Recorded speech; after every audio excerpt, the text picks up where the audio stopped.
the Miami Dolphins. I remember, and I've told the story many times. I was on my way to the press box. He had to take an elevator to get up there. There's always a guy named Smitty. He's operating the elevator. Hey, Smitty, yeah, take him up to the press box. No, they're clear. So I get in the elevator. I'm the only guy in the elevator at that point. And I ask him something, just to pass a little conversation along. Because, it feels awkward, right? Everybody's in the elevator and they're all staring at the floors. Like what floor it's going on? Nobody talks to each other. The elevator ride is the most awkward ride. No one ever talks. Right? People start smelling their own armpits to see if it's them.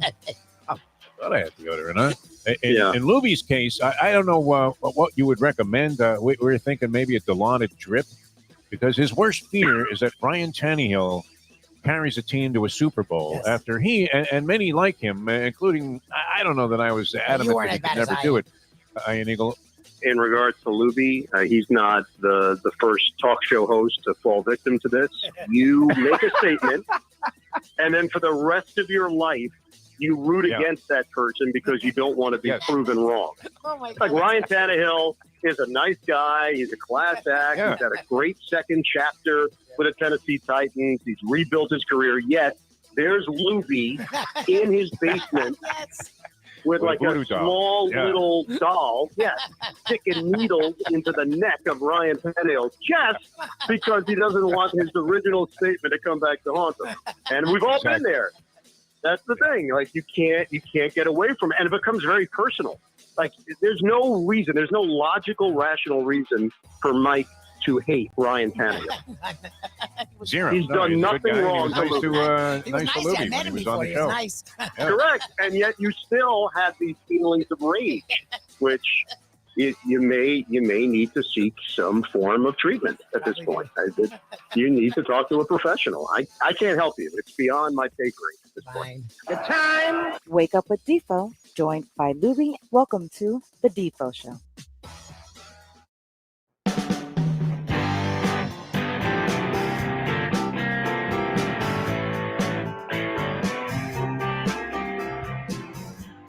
Good morning, world at large. This is the Defo Show with Lubie. No Defo. Defo is still out in Las Vegas. He will be there through Monday, so you get lots of me. Well, not that much of me. You won't get as much of me as you got yesterday. Yesterday was supposed to be a lot of help and didn't come, so you got almost 2 hours of Mike Lubitz. Today, that won't be the case. Coming up at about 7:15, 7:20, we will talk with Louis DeCubis. He set up the fights at Hialeah Park tonight. Again, HialeahPark.com to get tickets. I still think they have tickets available. 10-fight card tonight, Hialeah Park. Frank Fiore always put on a tremendous show. Louis DeCubis, who helped set up the fights, will come on and break down some of the fights, some of the action that you can expect tonight there at Hialeah Park. I think it is on pay-per-view as well, so maybe you can talk about that as well. If you can't get out to Hialeah Park, if you are coming to us from around the country and you want to check out the fights, hopefully Louis DeCubis, one of the promoters, will definitely come up. Will come up, hopefully. Can't say hopefully, definitely. Will hopefully come up and help explain how you can watch the fights, even though you can't get out to Hialeah Park. 7:35, we'll talk a little NBA. Yes, this weekend is NFL Final Four. NFL conference title games. True. But we are getting into NBA. Last night, the All-Star starters were announced for both the Eastern and Western Conference in the NBA.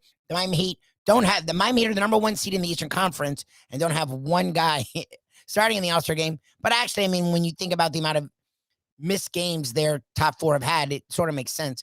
So I'm trying to slowly but surely gear us into the NBA, transition us into the NBA. Now, the reality is, at 8 o'clock, we will have more Degenerate Friday action. So it's not like I've forgotten about football. At 8 o'clock, the professor who was supposed to join me yesterday did not join me yesterday. Alarm issues. Saw him yesterday as we did our trivia last night at Landlubbers. He will hopefully be joining me at 8:05 to talk a little bit about college basketball, talk a little bit about the NFL playoff championship title games, and also to talk about his issues with the MLB Hall of Fame voting, and a 25 legendary handicapper, championship winning handicapper, Mark Lawrence, will be joining us, will be joining me, and then we'll finish off our deal Degenerate Friday with the one and only Gambling Gourmet Mike Mayo. Mayo joins about 8:40. We'll talk food, talk football, talk it all with the one and only Gambling Gourmet Mike Mayo. The NFL, again, I talked a lot yesterday about the Final Four, like the Chiefs and the Bengals, Rams, and the Niners. I talked a lot about it, gave my take, gave my opinion, and gave my pick, Defo's favorite, as he loves to mock me because I'm wrong a lot more than I'm right, but most people are, especially in this racket. I do, the one thing we touched on near the end of the show that we didn't talk too much about was NFL coaching search, and we are out of South Florida, as we talk about that a lot.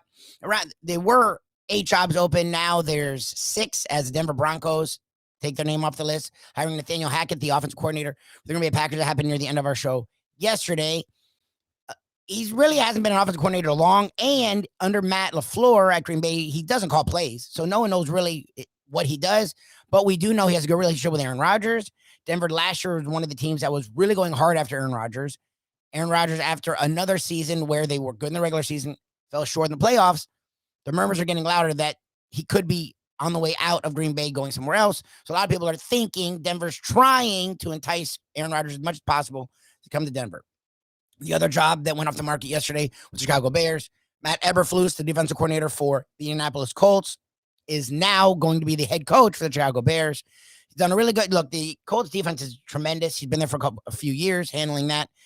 And look, with Frank Reich being an offensive-minded head coach, you would think Eberflus was really in control of the defense. So next step, head coach. We'll see what he does in Chicago. We still have 6 jobs open. Minnesota Vikings, New York Giants, Jacksonville Jaguars, New Orleans Saints, New York Giants, and Miami Dolphins. Now, the New York Giants and Miami Dolphins are interesting because it seems like they both either want the same guy or have interest in the same guy in Brian Daboll. Brian Daboll, from the words out there, is he's sort of leaning Dolphins. And the Dolphins supposedly are leaning Daboll. However, only in Dolphins fashion, and this is really what I wanted to get to. They supposedly have a favor in Brian Daboll. He is not in the playoffs anymore. The Dolphins are set to interview him for a second time. And yet they're not offering him a job because they're going to interview 3 people a second time next week. Jobs are already getting filled. And they are supposedly the Dolphins are going to interview Brian Daboll, Mike McDaniel, the offensive coordinator. He's been around a long time, but he still is young. It's an interesting combination. Offensive coordinator for the San Francisco 49ers, and Kellen Moore, the young offensive coordinator for the Cowboys, who sort of struggled, and no one knows really how good he is. And with Mike McCarthy as the head coach and offensive guy, no one knows really what Moore's doing.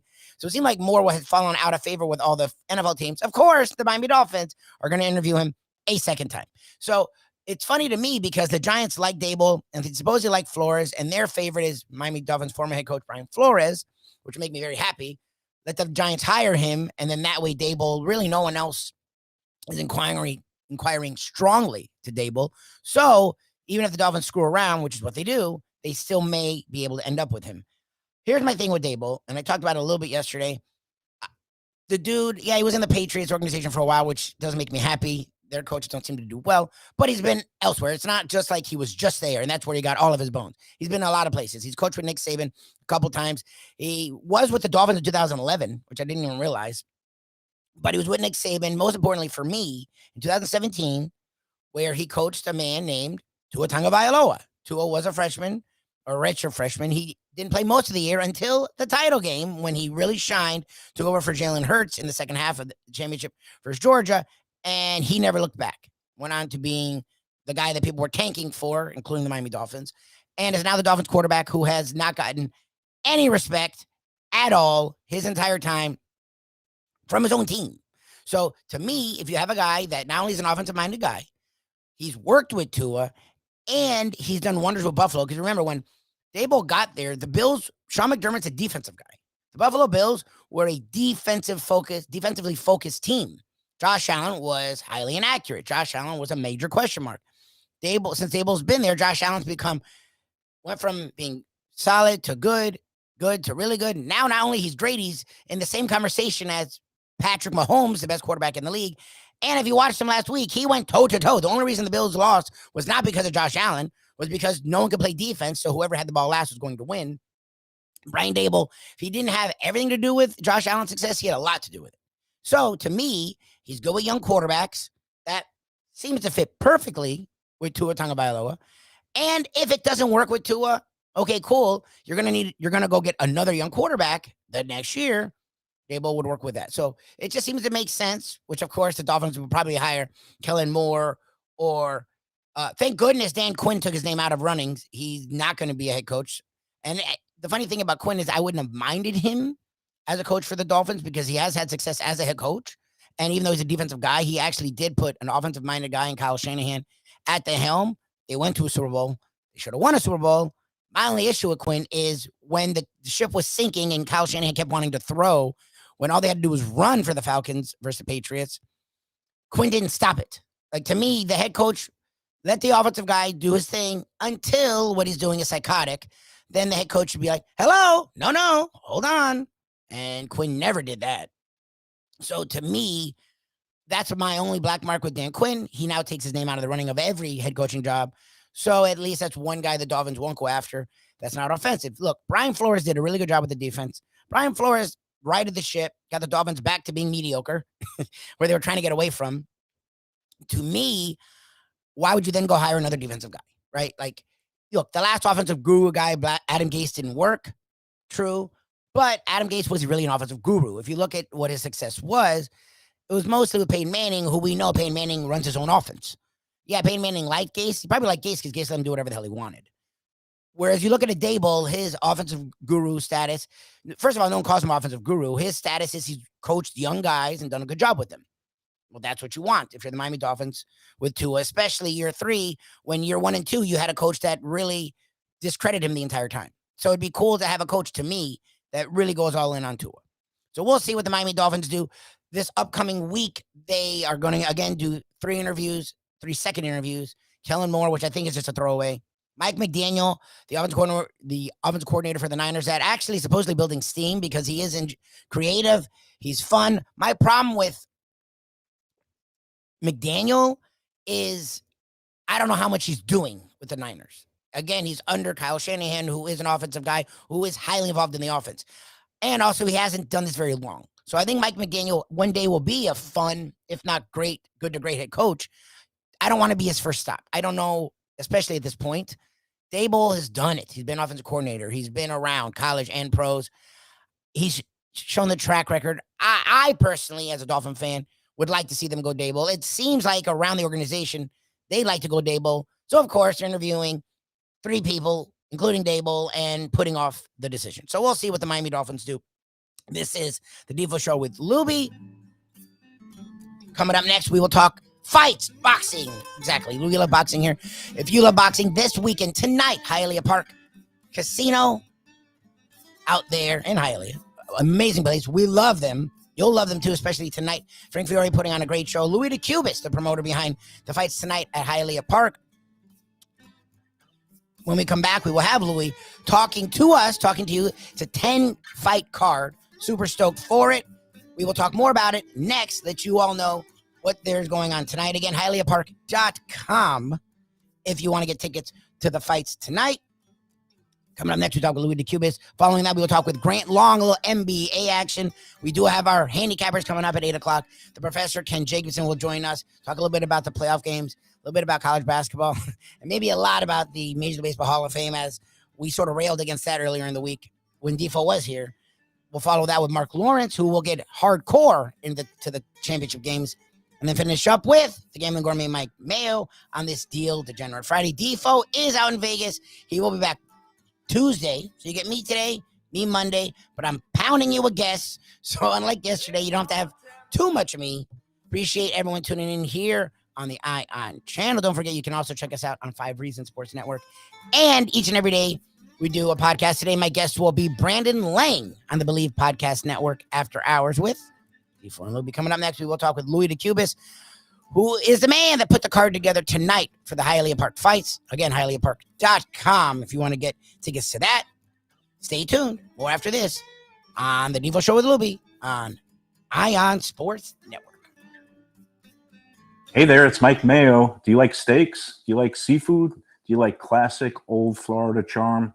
You could get that all and more at Tropical Acres Steakhouse and Butcher Shop. It's at 2500 Griffin Road in Dania, just west of 95.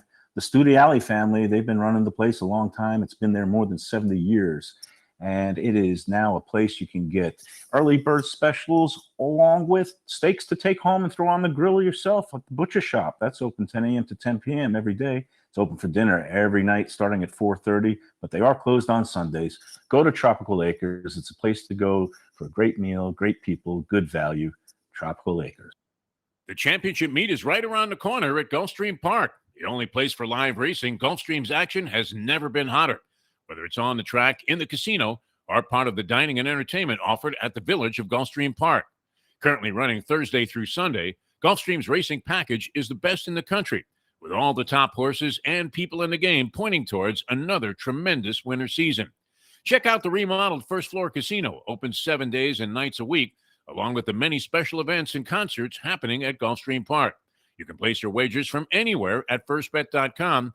Check the calendar of events at gulfstreampark.com. These days, we're all looking for comfort anywhere we can find it. Thank goodness for Landlubbers Raw Bar and Grill in the Plantation location, because they are making sure you are as comfortable as possible. First of all, they're not only open for delivery and pickup. All you have to do is go to landlubbersbarandgrill.com for both pickup and free delivery. Their hours have changed a little bit. Monday through Thursday from 3:30 to 10, and Friday, Saturday, and Sunday from 11:30 to 10. You're going to have the best wings in the world.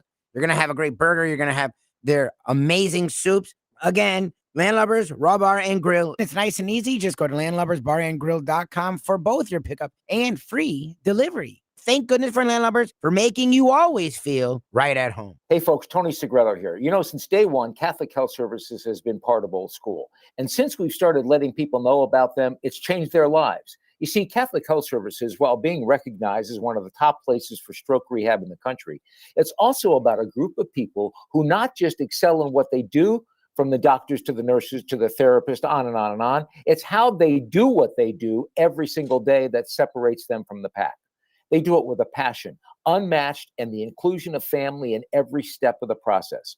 Trust me when I tell you this. If you want the best, unmatched rehab with a special group of skilled, caring people, there is truly only one place, and that one place is Catholic Health Services. Buy or lease a Taos and take it to the house at Deal Volkswagen. Anna and her team make your next VW purchase or lease so easy, with new inventory rolling in daily and the biggest selection of certified pre-owned vehicles in the business. You can make your deal online at dealvolkswagen.com or visit the beautiful showroom in the classic location, 3601 Bird Road, right in the heart of the Gables. Or give Anna and the team at Deal a call at 305-448-DEEL. Jettas, Passats, Tiguans, Atlas models, and the hottest vehicle in the industry, the new Taos, all at unbeatable prices and all ready to roll off the showroom floor at the #1 Volkswagen dealership around, Deal Volkswagen. Do your little toss. Do your little toss. Come on. Oh, That's it. Okay. That's it. Thank God. Don't do that. You idiot. Thank God. Thank God, please. There's nothing to do with God. We now return to the Defo Show.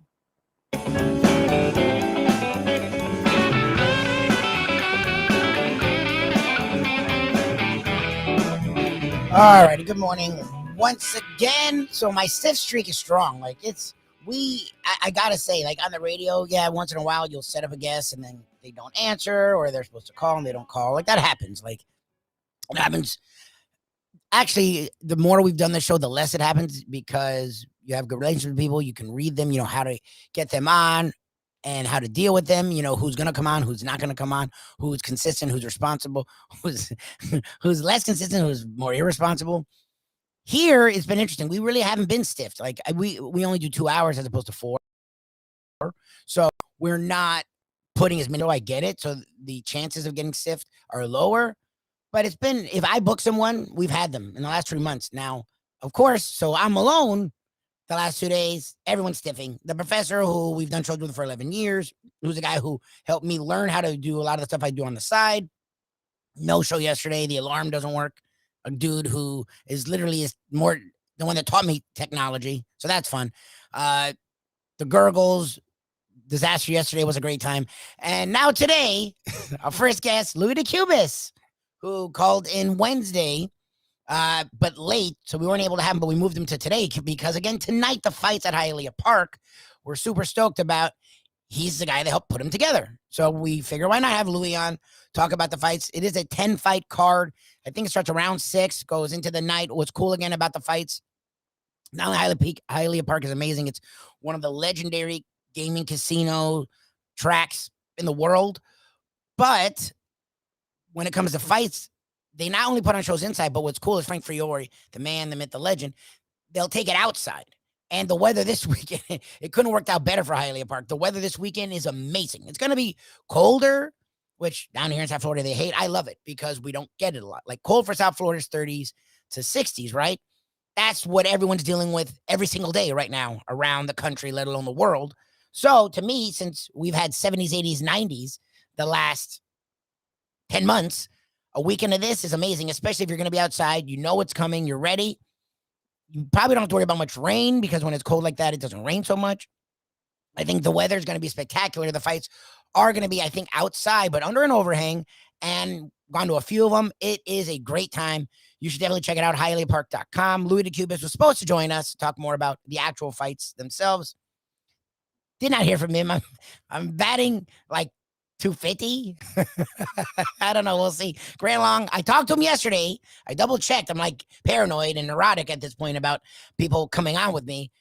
Grant Long, who is an analyst for the Detroit Pistons, longtime NBA player with the Heat, and also an analyst for Oklahoma City Thunder, will be joining me at 7:35.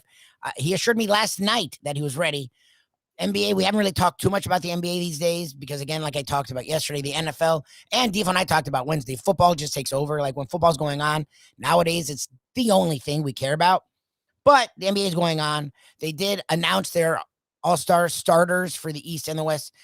It's the 5th straight year LeBron's like the captain.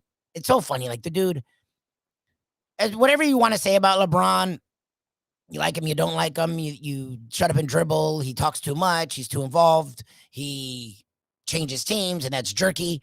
The dude is not a human being. Like, he may spend $1 million on his body. It's not enough. It's working because the dude is 37, 38 years old, and he's averaging 29 points a game. And if he's not the MVP again, if he's not the MVP this year, he should be damn near. I mean, the only reason he wouldn't be is because his team's in 9th place. But he's playing out of his mind, and he hasn't had Anthony Davis for most of the year. The Russell Westbrook thing was a disaster. Now that was of his doing. But again, LeBron, I've said this ever since he left Miami. I was frustrated, but I tried to remind myself, look, just like with Jordan, we're never going to have another LeBron. Whatever we're going to have, great. Look, John Morant's great, and Doncic is great, and Jokic is great. You have a lot of great players. They're not LeBron. Like, LeBron literally is one of those guys that we should enjoy while we have him. Of course you don't, because a lot of people hate him because he's so good. To me, it's weird. Like, he left Miami, and that frustrated me, but I've never hated him. I don't root for him, but I appreciate him. And I think we need to do that because the dude is like 37, 38 years old and hasn't lost a step. He's still dunking on people. He still is facilitating. He doesn't play as much defense, but at the end of games, he can. He's just this is the problem with wanting to be in charge and be a player, because you see talent, you're not judging how it fits. That's why we have GMs. They're not all great, believe me, in Miami, we know. But the good GMs know how to put a team together, and LeBron doesn't. And every time LeBron's a GM, he'll get the star. They probably win a title like they did in Cleveland, like they did in Los Angeles. But then after that, it goes to shit.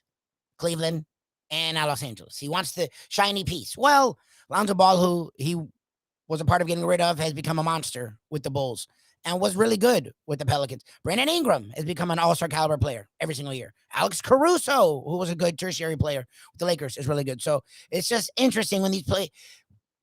The saying, watch what you wish for, is something I try to live by. One of the things I live by. And these players really should do that. Look, not everyone's good in the front office. Don't get me wrong. So if you have a problem with someone, I think you should. I like this era where the players have a lot more power. But being the GM, it's a little bit much. But yes, LeBron's the captain. The Miami Heat, we are out of South Florida. The Miami Heat do not have a starter in the All-Star game. And they are the number 1 seed in the East, and they've been a top 4 or 5 seed all year long. But what I'll say to that is their top 4 haven't played together like more than 11 games.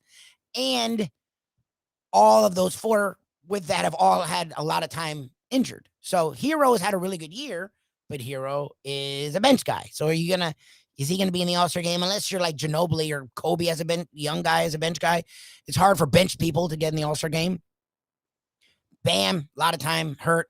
Butler, a lot of time hurt. Lowry, a lot of time hurt. So for the Heat to not have a starter actually does make a lot of sense. It is weird, but the thought is when the coaches vote for the benches, Jimmy Butler will get in.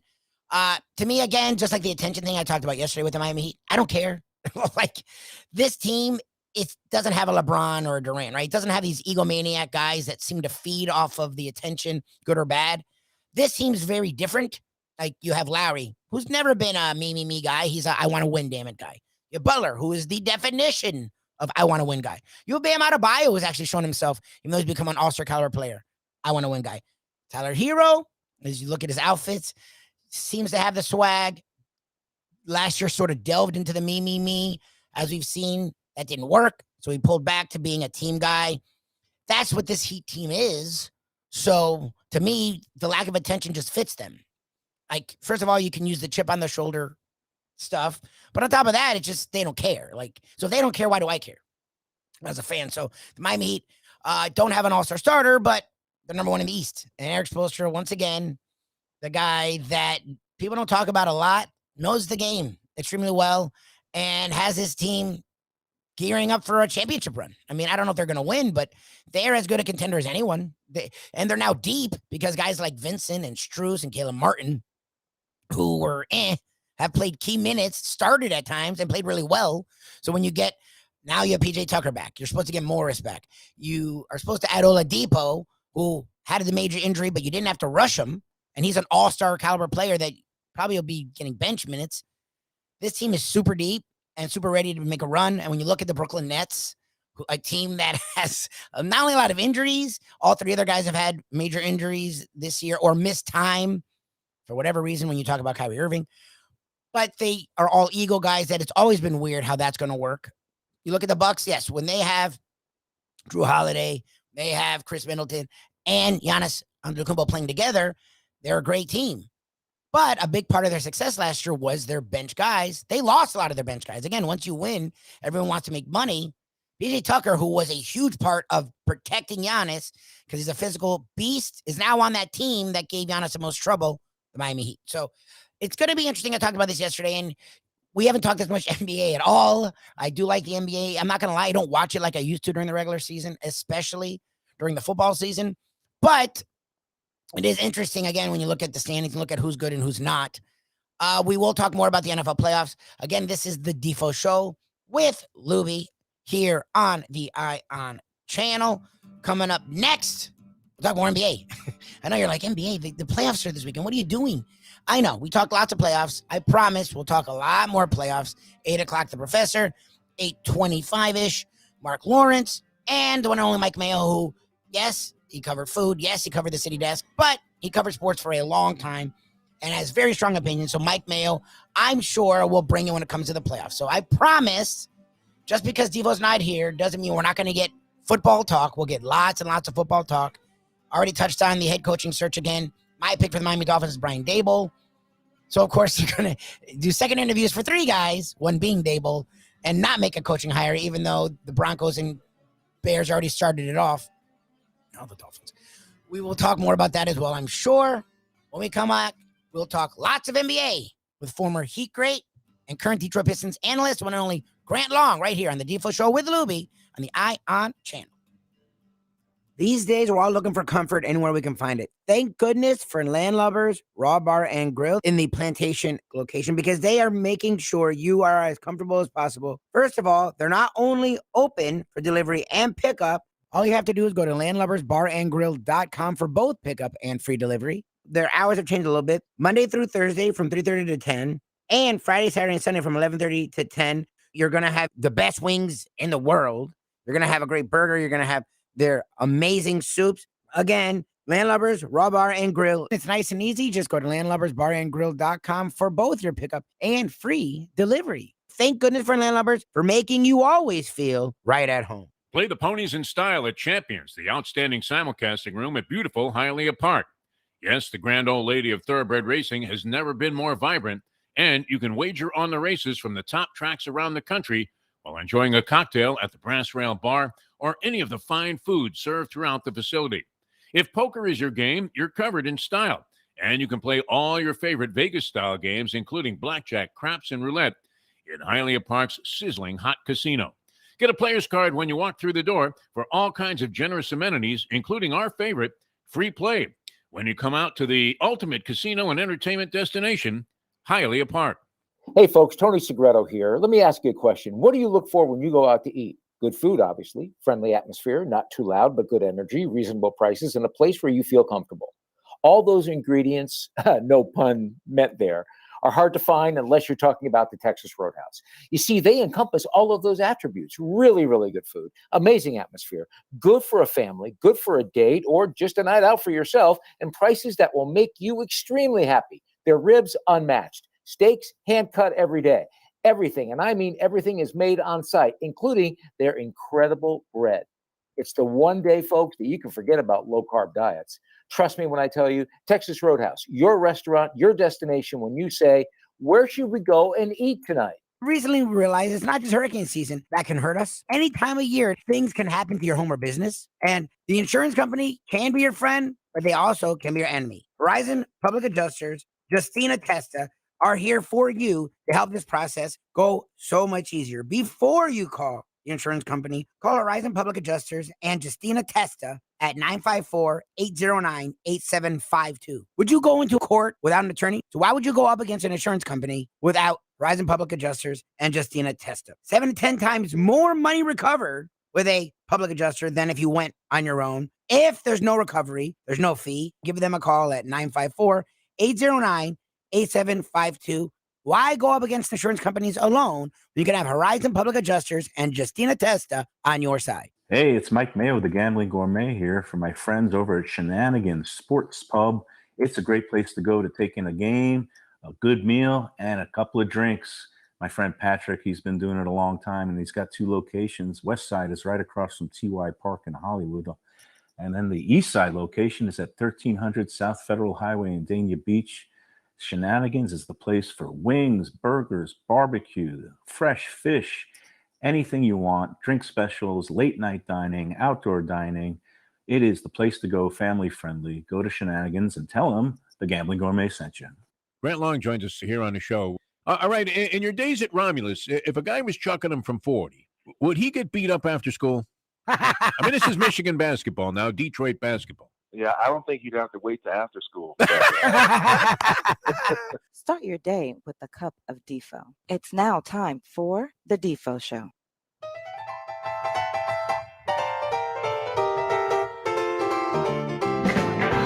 All right, welcome back to the Defo Show with Lubie. No Defo, he is in Vegas. I know, isn't that shocking to think Defo's in Vegas? Really? Defo in Vegas? Yes. Defo literally said he would not go to his brother's wedding if he had a trip to Vegas planned already. So it's not shocking at all. Only Defo.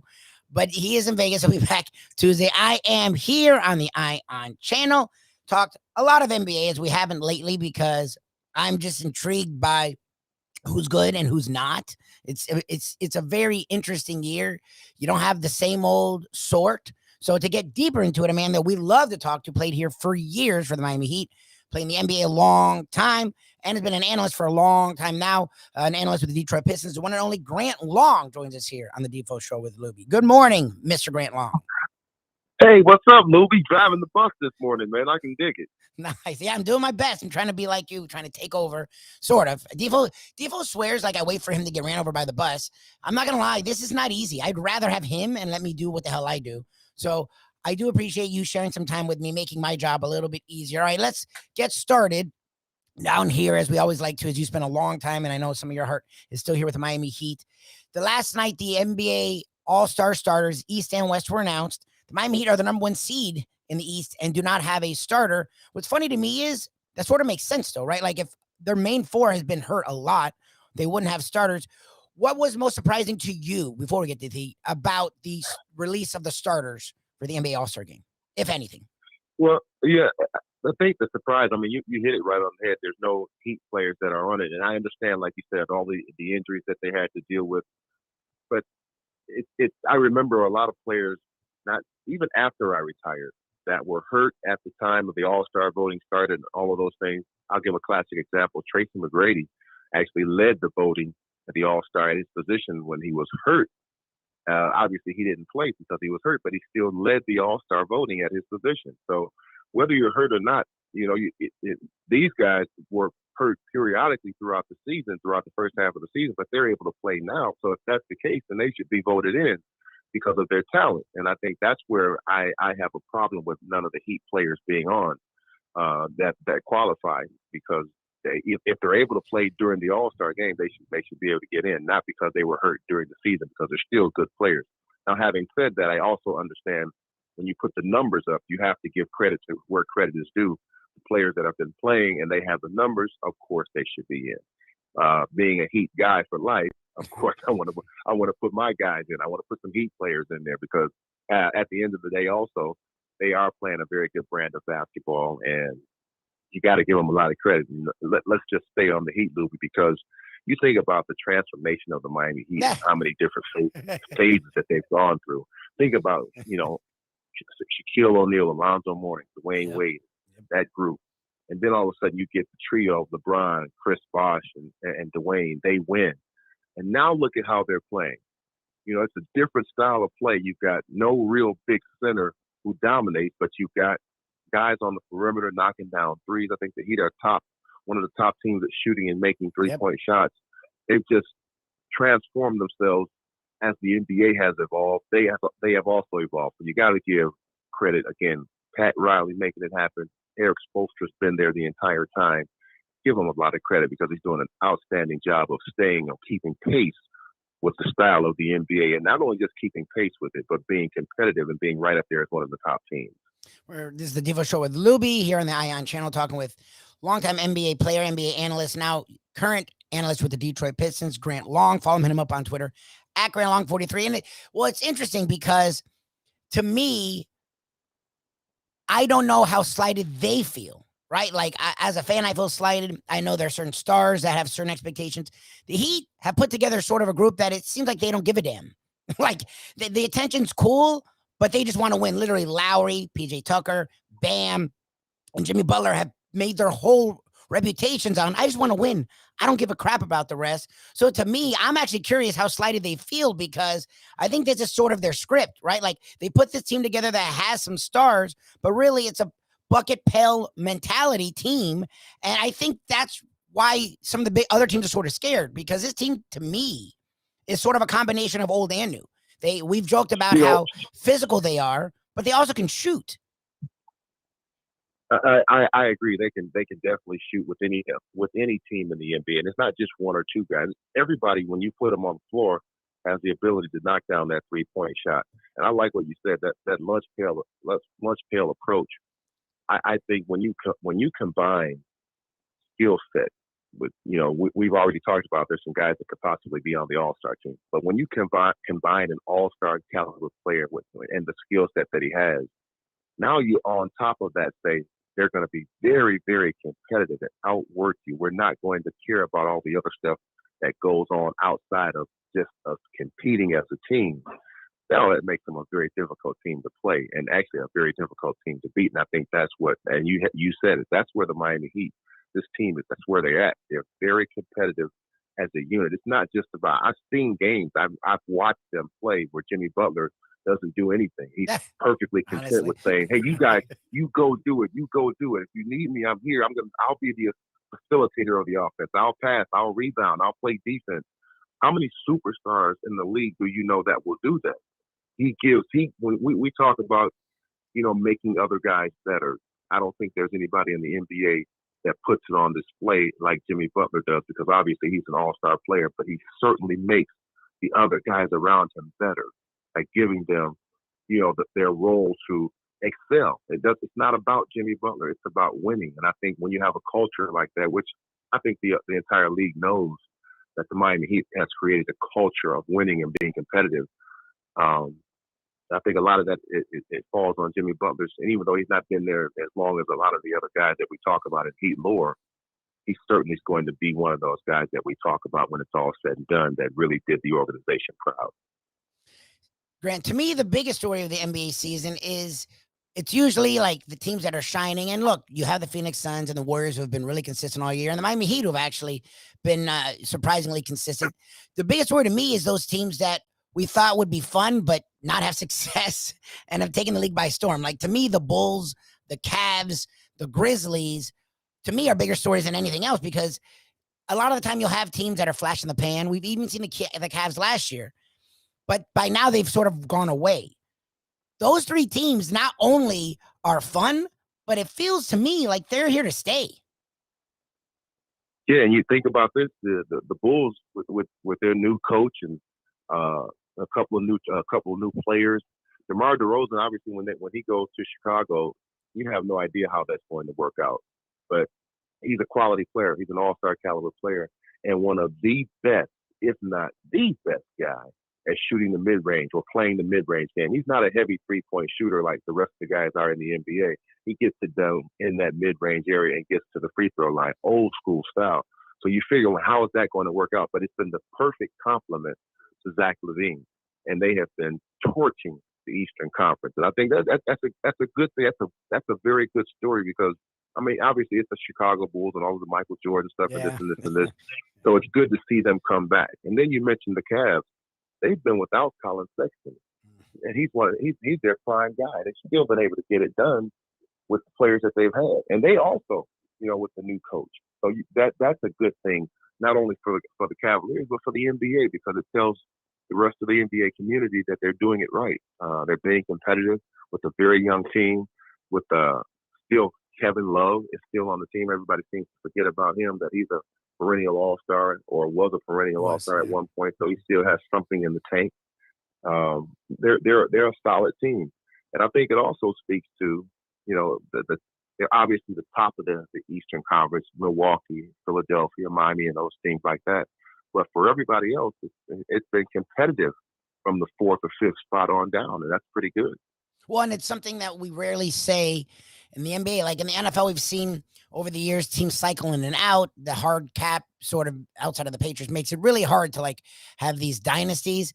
The NBA is sort of the opposite. Like we've seen the big threes form where you can win 5 years straight and 4 years straight. Like it's really hard to have unexpected things happen.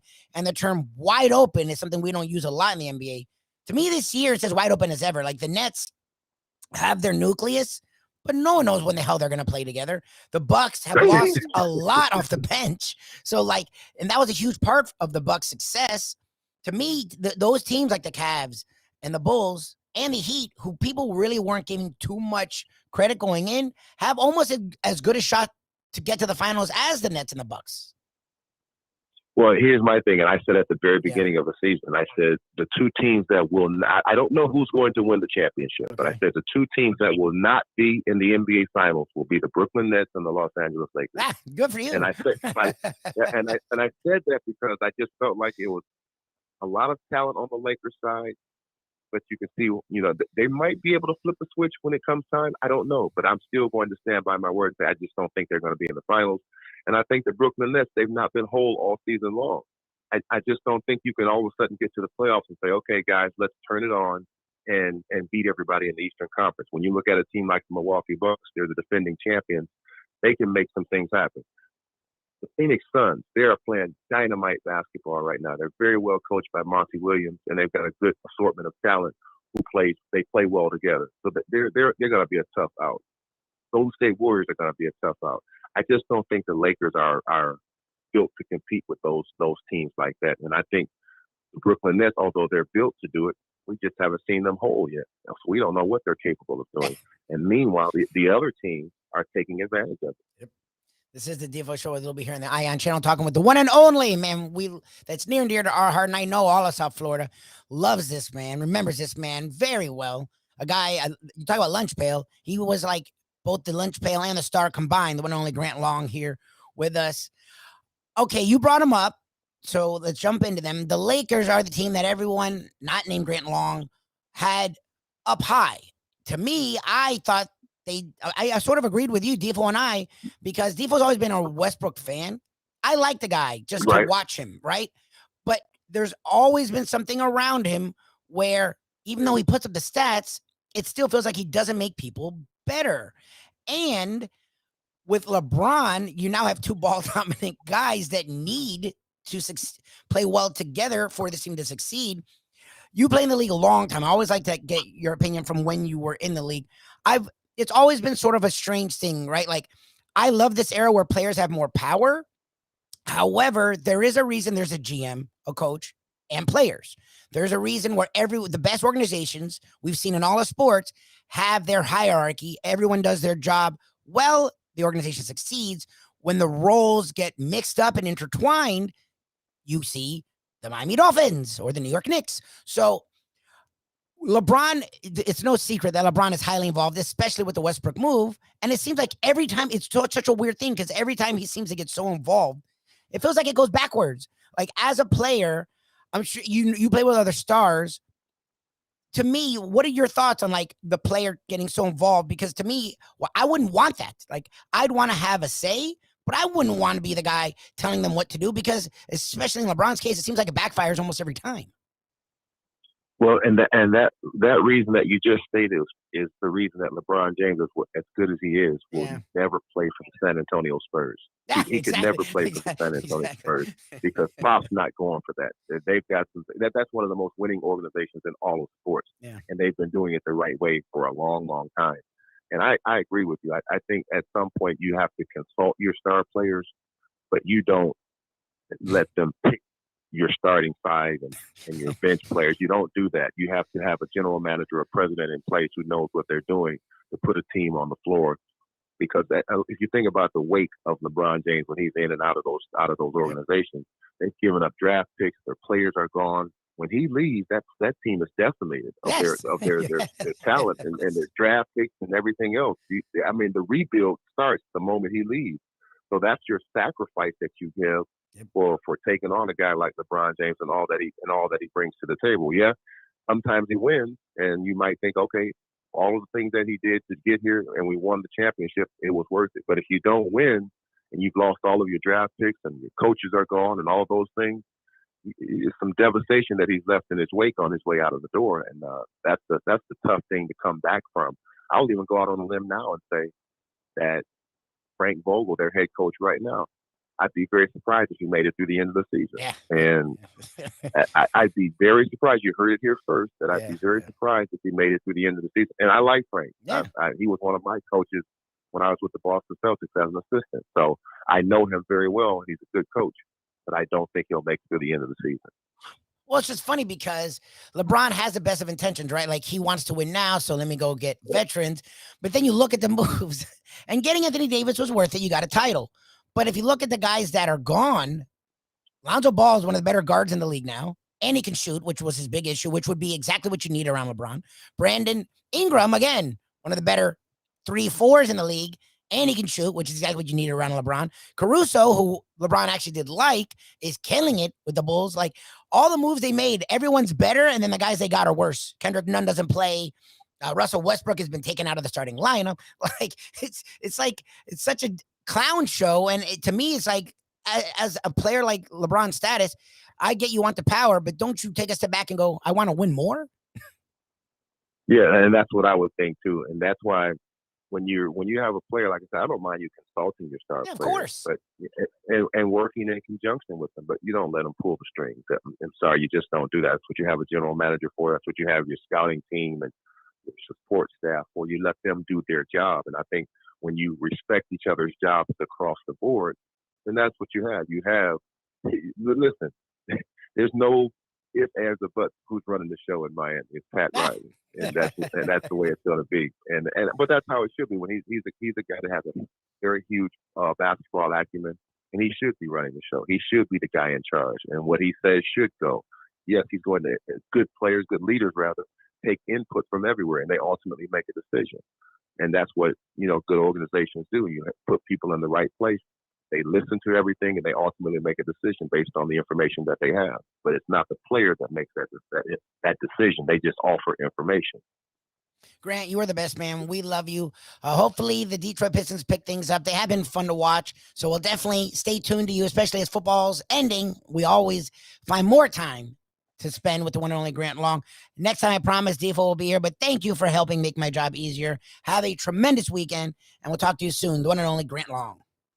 All right, Lubie, be good. Be good, my friend. That was Grant Long. Coming up next, I found him, the one and only Louis DeCubis, who is a big part of the fights tonight at Hialeah Park. He will join me. It's a 10-fight card, starting at around 6, going to the late night. You're going to want to be there. HialeahPark.com is how you get tickets. Louis DeCubis, who helped, of course, with Frankie Fiore, because nothing gets done at Hialeah Park without the one and only Frank Fiore. Louis DeCubis will join me next to talk more about the sweet science itself, the fights themselves. He'll highlight what to expect, what he's looking for, what you should look for tonight from the fights at Hialeah Park. Following that at 8 o'clock, we'll talk with the professor.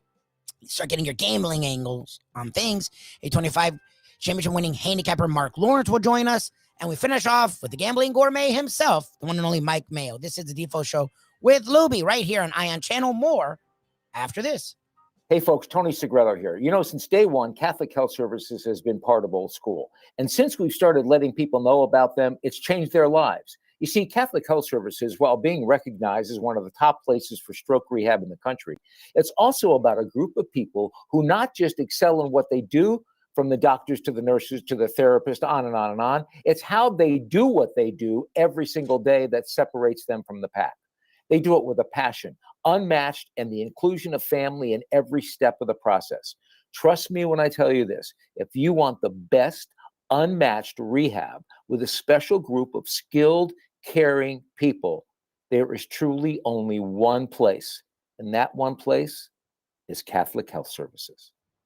The championship meet is right around the corner at Gulfstream Park. The only place for live racing, Gulfstream's action has never been hotter.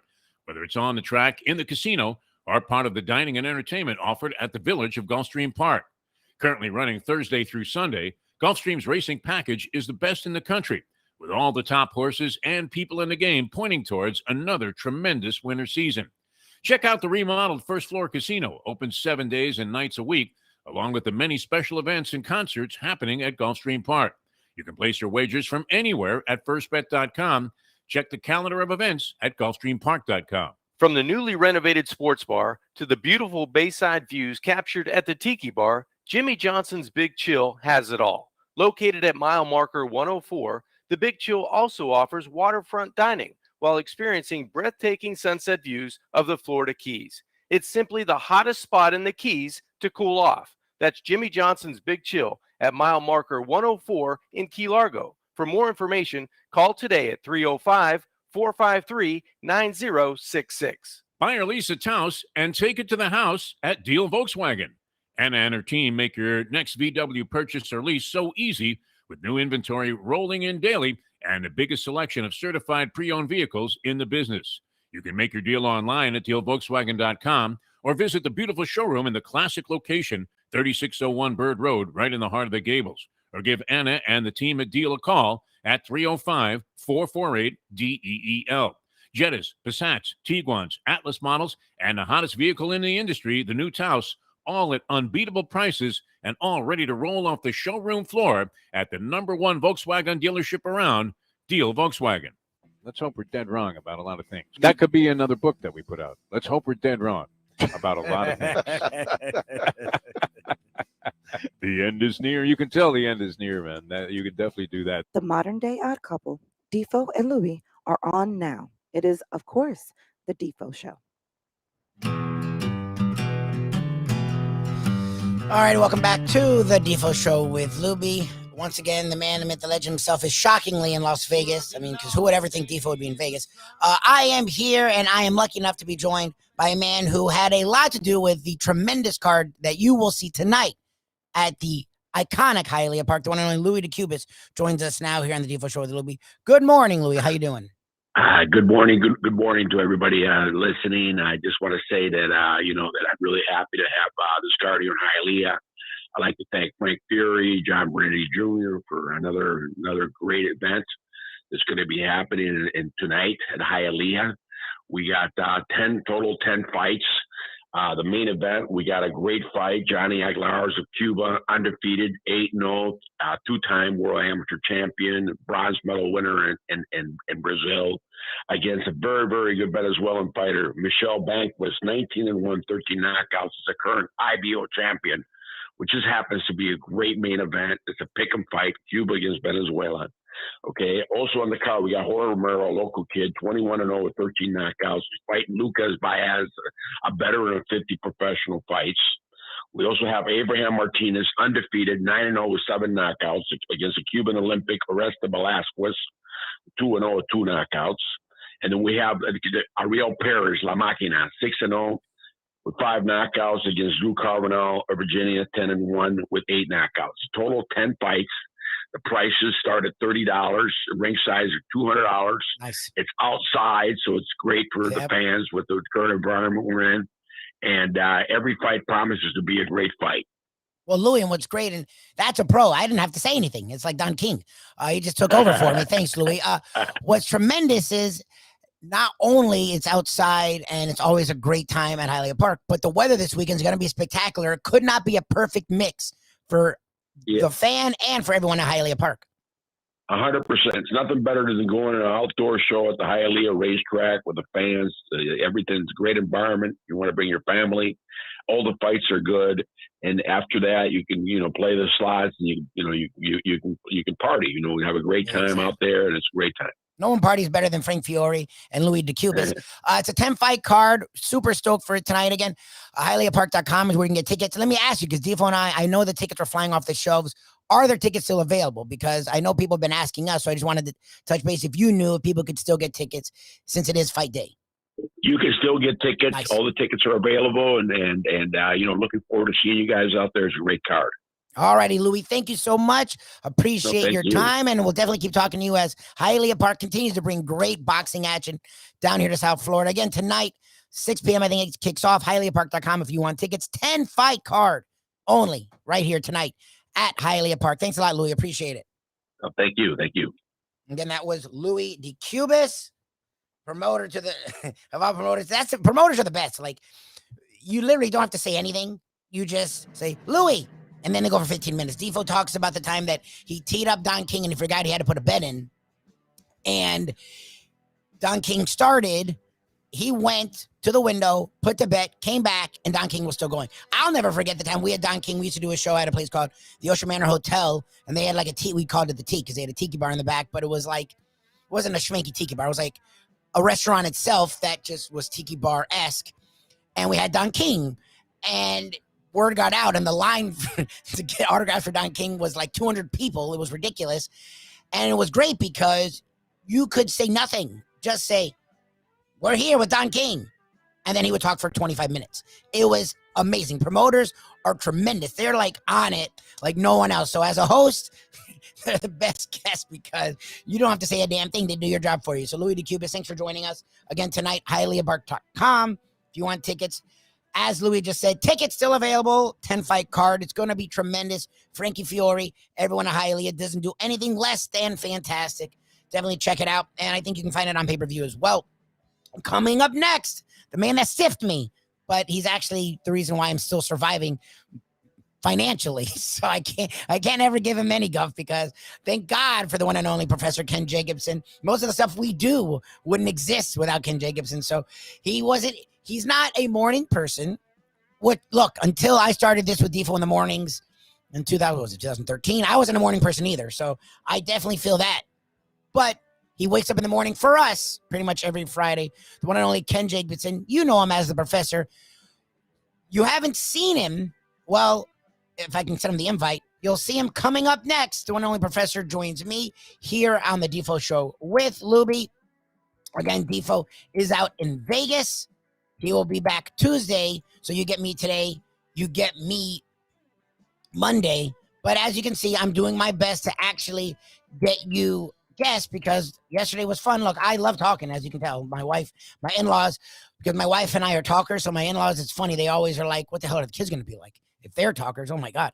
So yes, I am a talker. So I don't mind doing this, but I know no one wants to hear me rambling for 2 hours. It's okay. It doesn't hurt my feelings. I would want to hear me ramble for 2 hours too. So today we have a very guest heavy show. Monday as well, we'll have a lot going on. Today, the Believe Podcast Network. I have Brandon Lang, another great handicapper. So we're going all in on this deal, Degenerate Friday. Professor Ken Jacobson should hopefully be joining me next. I did not send the invite early, but a man that you've heard a lot. He's been doing shows with us since our inception.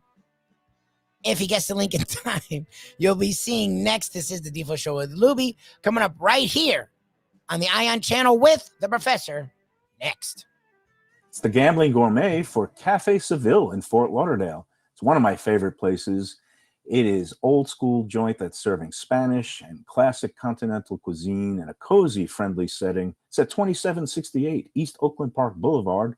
They're open every day except Sunday for dinner, starting at 5 p.m. You go in there, you see Joey and his better half, Sally. They are given the greatest in service.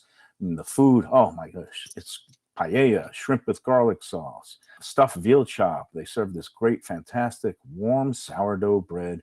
Go to Cafe Seville in Fort Lauderdale and tell them that the Gambling Gourmet sent you. Hey, folks, Tony Segreto here. Let me ask you a question. What do you look for when you go out to eat? Good food, obviously, friendly atmosphere, not too loud, but good energy, reasonable prices, and a place where you feel comfortable. All those ingredients, no pun meant there, are hard to find unless you're talking about the Texas Roadhouse. You see, they encompass all of those attributes. Really, really good food, amazing atmosphere, good for a family, good for a date, or just a night out for yourself, and prices that will make you extremely happy. Their ribs unmatched, steaks hand-cut every day. Everything, and I mean everything, is made on site, including their incredible bread. It's the one day, folks, that you can forget about low-carb diets. Trust me when I tell you, Texas Roadhouse, your restaurant, your destination when you say, where should we go and eat tonight? Buy or lease a Taos and take it to the house at Deal Volkswagen. Anna and her team make your next VW purchase or lease so easy with new inventory rolling in daily and the biggest selection of certified pre-owned vehicles in the business. You can make your deal online at dealvolkswagen.com or visit the beautiful showroom in the classic location, 3601 Bird Road, right in the heart of the Gables. Or give Anna and the team at Deal a call at 305-448-DEEL. Jettas, Passats, Tiguans, Atlas models, and the hottest vehicle in the industry, the new Taos, all at unbeatable prices and all ready to roll off the showroom floor at the #1 Volkswagen dealership around, Deal Volkswagen. Hey, folks, Tony Segreto here. You know, since day one, Catholic Health Services has been part of old school. And since we've started letting people know about them, it's changed their lives. You see, Catholic Health Services, while being recognized as one of the top places for stroke rehab in the country, it's also about a group of people who not just excel in what they do, from the doctors to the nurses to the therapists, on and on and on. It's how they do what they do every single day that separates them from the pack. They do it with a passion, unmatched, and the inclusion of family in every step of the process.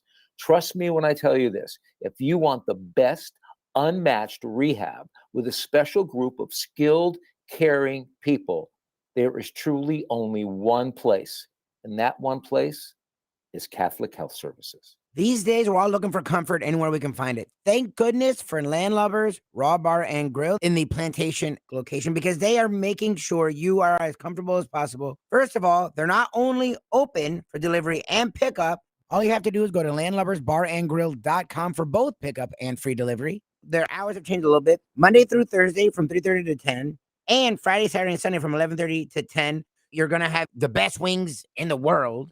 You're going to have a great burger. You're going to have their amazing soups. Again, Landlubbers Raw Bar and Grill. It's nice and easy. Just go to landlubbersbarandgrill.com for both your pickup and free delivery. Thank goodness for Landlubbers for making you always feel right at home. How many gamblers did I bail out last weekend with my game of the year? A $100 better made $10,000. A $500 better made $50,000. Well, I got 6 games on Sunday that I'm releasing absolutely free. These games are a burial, a blowout, a human lock. You can bet your children, unborn children, on these 6 games. Whoa, I believe. We now return to the Defo Show.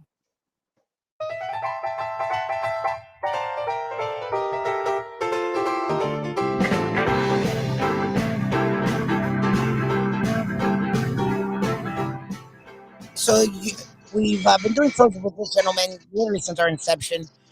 A lot of time, Defo jokes about people wonder what I look like. If you look hard enough on Facebook, I've had it since the time we started. You can find me. You can find Defo. This man, he doesn't live a dark life, but he's not Mr. Social Media. So until now, you probably have no idea what he looks like. We welcome to the video world for the first time the one and only Ken Jacobson. Good morning, Professor. How you doing? Is that what time it is? It's the morning. I appreciate you doing this. As it's well known, like most adults, getting up at 4 a.m. is not normal for them. So doing something at 7 is not normal either. So I appreciate you joining me today on the Defo Show with Lubie here on the Ion channel. Again, this is the Professor. He is college football guru, but he's a sports enthusiast on all accounts. Earlier in the week, and I know your vitriol really has actually gone down a lot on this topic, but I'm curious to get your take. We talked, Defo and I talked a lot. It's funny, we don't talk baseball much anymore these days. I, for some reason, got really passionate about the Hall of Fame voting. I don't know. The hypocrisy to me in sports is annoying. So when it's blatant, it hits a weird nerve for me. And you also stoke my fires. You're really good at that. So I'm going to blame you a lot for that too. What were your thoughts as we know you love Boston sports, like you're outside of Leslie Visser. It's like your favorite sports region. Ortiz gets in, Bonds, Clemens, Sosa, McGuire. The list goes on. Do not. Okay, so you and I have talked about this a little bit. I find this whole issue with the Baseball Hall of Fame and Bonds and Clemens, you kind of put yourself in a position where you have to defend Roger Clemens and Barry Bonds, who are two of the biggest jerk-offs in the history of sports. So I find it very hard to get real passionate about it. That said, I mean, David Ortiz's head is the size of a pumpkin because of all the HGH. Like, I don't think David Ortiz could do this thing because I don't think his head would fit in a 16 or 17 inch one of the laptop. boxes. No, I mean, like it, and I say this as someone who does not have a small head, but David Ortiz wears like a size in 9 3/4 hat. So, like, if we're saying David Ortiz can go in, we're saying the guys can go in. I mean, look. And he's not the first. Piazza, Bagwell. There are some really obvious steroid users who've already been in the Hall of Fame. So I get the hypocrisy angle 100%. Yeah. And agree with it.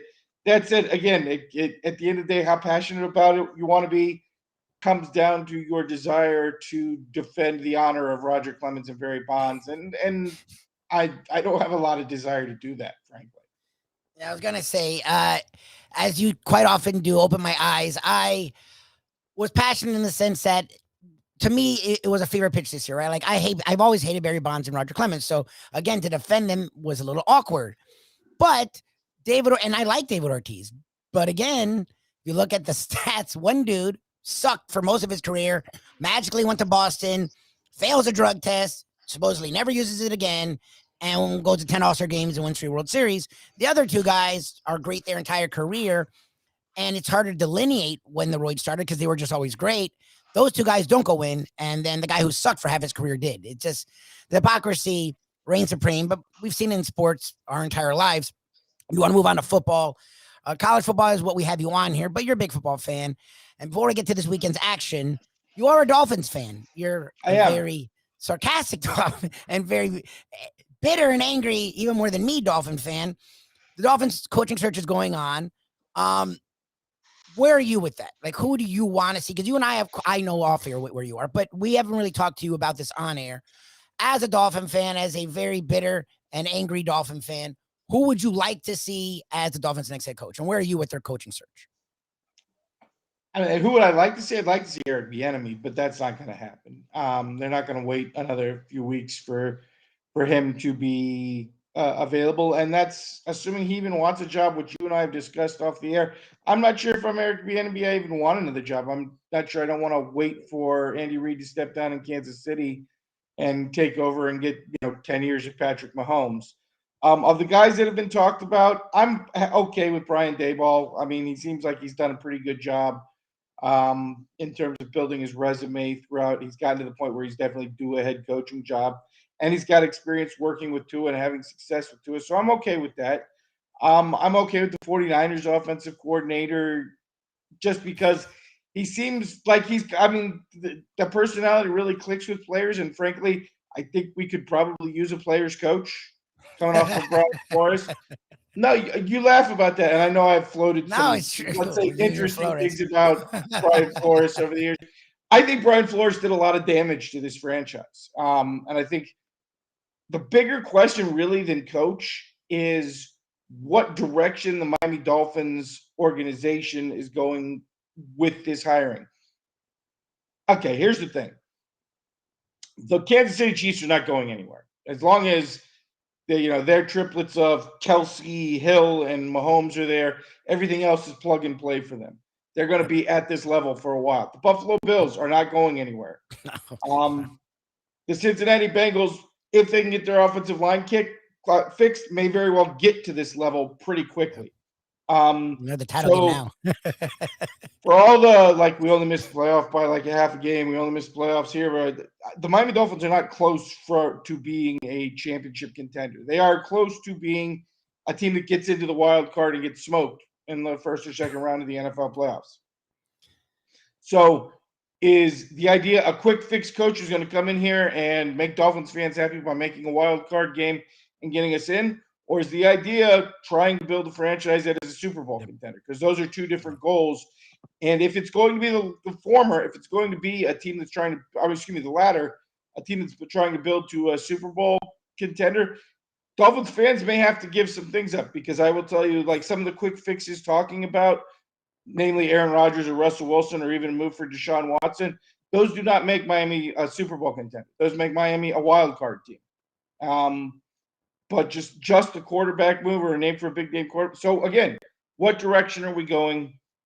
And how long is it going to take to get there? Because Dolphins fans are maybe going to have to show some patience with a coach who has to make a couple of moves that builds towards the actual contention, but represent a backstep. Because Brian Flores was Mr. Quick Fix. He did a bunch of things designed to improve the Dolphins in a very short term and improve his status personally as a coach. And you saw it.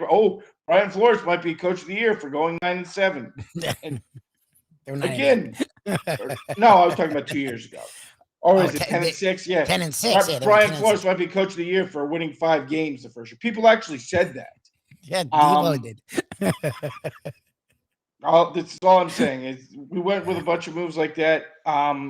Is it going to be more of a long-term build? Is it going to be a chance to build for a Super Bowl, or is it going to be a chance to build towards a wild card team that's going to win one wild card game? Ooh, I don't know. I don't know. Well, you never know with this team. That's the funny thing is you're not wrong. Those are two clearly different paths, and you would think with a young quarterback you'd be okay going with the latter. The problem is they always go with the former, and then they always end up back here talking about that quarterback. And we are talking, this is the Defo Show with Lubie here on Ion Channel.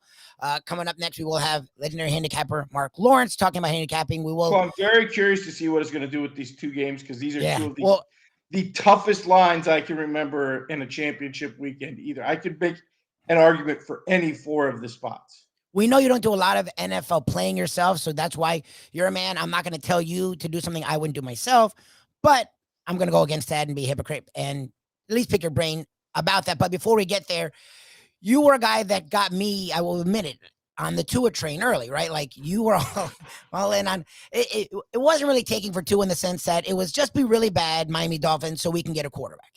Tua seemed to be the guy at the time, but you would have been very happy getting Joe Burrow for sure. Even Herbert, you were okay with. It was just the idea of, if you're not going to be good, be really freaking bad. Don't start Ryan Fitzpatrick, start Josh Rosen. You were right there, got me into the Tua train, and I've taken that and ran with it. Where are you with Tua now? Because you're a little bit more sensible. You don't just fall in love and fight the world for your opinion. You're good at taking a step back and readjusting. Where are you with Tua these days? I don't think anybody could honestly say they know where Tua is in terms of his progress, again, in part because one of the things, some of us have been saying it for a while, but one of the things that came out after Brian Flores got fired is that you had a head coach who was actively working against the quarterback, which, when the hell do you ever hear that? Never. It's just the most bizarre, that for the NFL to come out and actually have writers talking about it is the strangest thing ever. What was that sound? That was the Defo sound, the Oh, okay. schminky They loser got some sound. ghosts in the machines there. On the other hand, I think watching Tua play the last couple of years, one of the things you've seen is there's been an adjustment period post his hip. Like he's not 100% the same quarterback we saw at Alabama, but can that change? Hopefully, with a better offensive line, with a little bit better weapons around him, particularly in the running game, you would see him be able to adjust and maybe get back to that period. But the fact is, I don't think anybody really knows where Tua is at. What we do know is the sort of damaged version of Tua is a pretty efficient quarterback. He's not great. He's not a championship quarterback, but he's probably in the upper half. So let's see if he can continue to grow. Again, the guy everybody throws around in terms of comparisons with Tua is Drew Brees. And Drew Brees had a very slow start to his NFL career. Drew Brees didn't really come around until about year 4, really, but started to show signs in year 3. Maybe Tua can do the same. Well, my thing is this, and something you've pounded your chest on, and something my dad's talked about for 20 years. Buddies of mine still make fun of my dad yelling about the offensive line, but the dude to me is a top 15 quarterback now, and he has, by PFF statistics, the worst offensive line. I presume his receiving core is bottom 5 in the league, and his running, I don't even want to know where they rank in the league. So if you can be top 15 having nothing, why couldn't you be top 10 with something, if not good to great? I don't necessarily disagree. I know, it's just. But again, the one thing you left out there is worst offensive line. I don't know if I think the wide receiver core is bottom 5. Let's say lower 3rd. Okay, sure. Probably the worst running back rotation because a couple of those guys wouldn't make any other NFL rosters. And again, you left it at the worst coaching over the last 3 years. Yes, offensively in the NFL in terms of offense. So, given all those circumstances, and again, top half quarterback, that's not a bad result given what you deal with. It's like this. And I'm going to use a bad word here. Excuse me, Defo audience. We curse all the time. If I give you a pile of horse shit and you come out of the kitchen with a meal that's edible, but not super tasty, but something like I can eat and not puke out on the table, you haven't done that bad. Well, win. You gave Tua a pile of horse shit and he gave you a hamburger. It wasn't a good hamburger. It was kind of a shitty hamburger, but it was still a hamburger that you managed to choke down. Well, given what you gave him to work with, not so bad. It's such a weird world we live in. This is the Defo Show with Lubie. Last couple of things here with the one and only Professor. All right, we got to get into, and if you do have some college basketball, because I do want to transition out of football into basketball the next few weeks, definitely would like a couple plays because we're gonna have. This is Degenerate Friday. We got to have plays. You brought him up when I brought up Mark Lawrence, so I'm gonna go to you. You don't have to give exact picks, fine, because you do hold your record in esteem. But when it comes to the title games, because to me, I don't care about my NFL record. Everybody does my NFL record. No, but your gambling record, you aren't some douche that's I win all the time, and then when you lose, does the Mayweather. Right. Where are you with these two games? Because to me, I'm really confident about the Chiefs Bengals. I don't know what the hell to do with the Rams Niners. I'm really confident about who's going to win the Chiefs Bengals. Yeah. In terms of the 7-point spread, I am not confident in the least. And I would say, in terms of the last 2 weeks, the Bengals have been really tough to bet against the Bengals. I know. They move the football against just about everybody. I wouldn't be surprised given Kansas City's defensive showing less. And I haven't seen, is the Honey Badger still out of this game? Is he still in concussion protocol? They've talked about he's supposed to be coming back. He's possibly coming back. And I would think that means he's coming back. He, to me, and I thought you saw it last week because I totally feel like, given his history, he would have made a play sometime during that Buffalo run. Yes. And so him in or out, to me, is a big thing. I have no confidence in terms – Kansas City's going to win the game. In terms of against the spread, no clue. And then the other game, if I had to pick one, that's the way I'd go, but it would be against what my feeling is. The Rams overcame something last week, and you're going to see another big game out of Matthew Stafford, and the Rams are going to game. But by the numbers, you have to bet on the 49ers. They absolutely own the Rams, and you're getting points.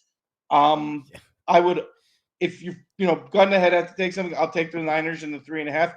But I will tell you personally, I don't believe in it because I think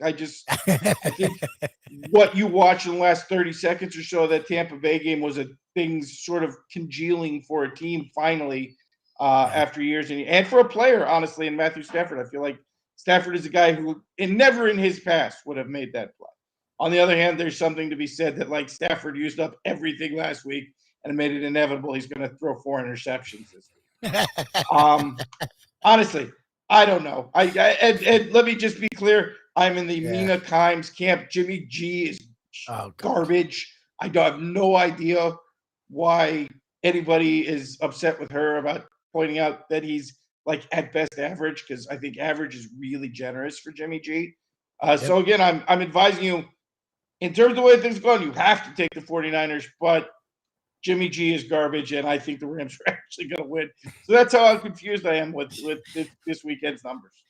So listen to them. Maybe wait till Mark Lawrence and take both of their opinions, and then no, take Mark Lawrence's opinion on this. He's a much better NFL guy. No, I agree. Mark and I have been like back to back on this show for I don't know how many years.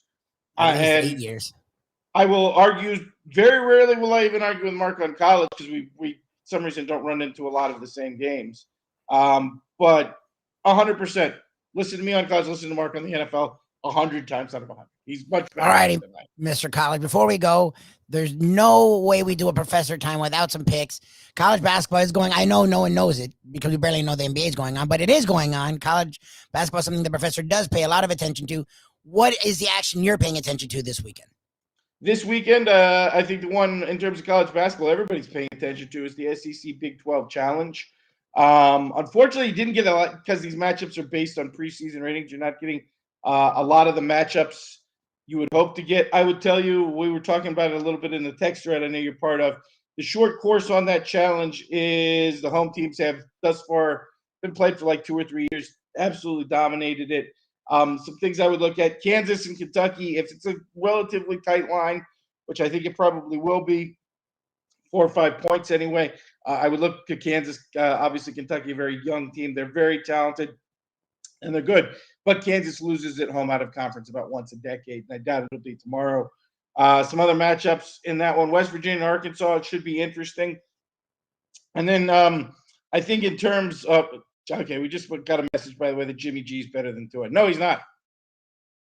Jimmy G has everything in the world. What is wrong? Look, Jimmy G's garbage. What is wrong with people? Like, and I have a feeling who that is about, and he has someone a weird thing with someone Tua. who has a crush on him.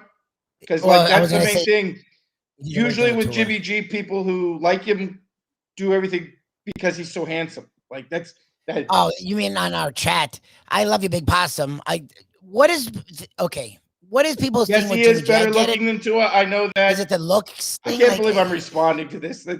You distracted me with this live chat thing. Yeah, it is the looks thing. It's why literally every announcer, every time they what is he better at? Like Tua has no talent around him and still puts up better stats than Jimmy G. So how is that? And I love you, Big Possum. Like, that's an ignorant comment. This weird thing people have for Tua makes no sense. Like, he went from being beloved to hated with doing nothing wrong. Like the dude has no talent around him and is still a top 15 quarterback. Jimmy G has lots of talent around him on both sides of the ball. And he's got the best offensive line in football for like his entire career. Debo Samuel is as good as any talent. He has great, and he puts up worse stats. Like, what do you, okay. It's not even worth arguing about. I don't understand this thing people have for Jimmy G and the thing they have for Tua. All right. So Kentucky, you would go with Kansas in that game. What was your second game that you brought up? I'm not even sure on the line, but West Virginia and Arkansas no should lines. be an interesting game. I would look at West Virginia there not West Virginia, excuse me. Arkansas is the home team, very strong. The one I'm looking at, because they almost upset Auburn, I wouldn't be surprised to see the public jump on them a little bit, would be the Missouri-Iowa State game. Done really well all year with Iowa State. Unless that line's like double digits, I would look very strongly at Iowa State. All right, Professor, you're the best. I appreciate you doing this, getting up early with us. We will do this each and every week. We'll talk more and more college basketball with the professor as we get down to the nitty-gritty and March Madness again. For those who have never seen again, because I'm being distracted by this stupid chat thing. Jimmy G is hot garbage. Like he's terrible. Feel free to text Lubie about it. Jimmy G, handsome Jimmy Army that has been harassing Mina Kimes and everybody else who says that Jimmy G who speaks honestly about Jimmy G, which is that he's a terrible quarterback. Yeah, I mean, I won't say terrible fine because he's quarterback not wins is not a thing. It's not a real stat.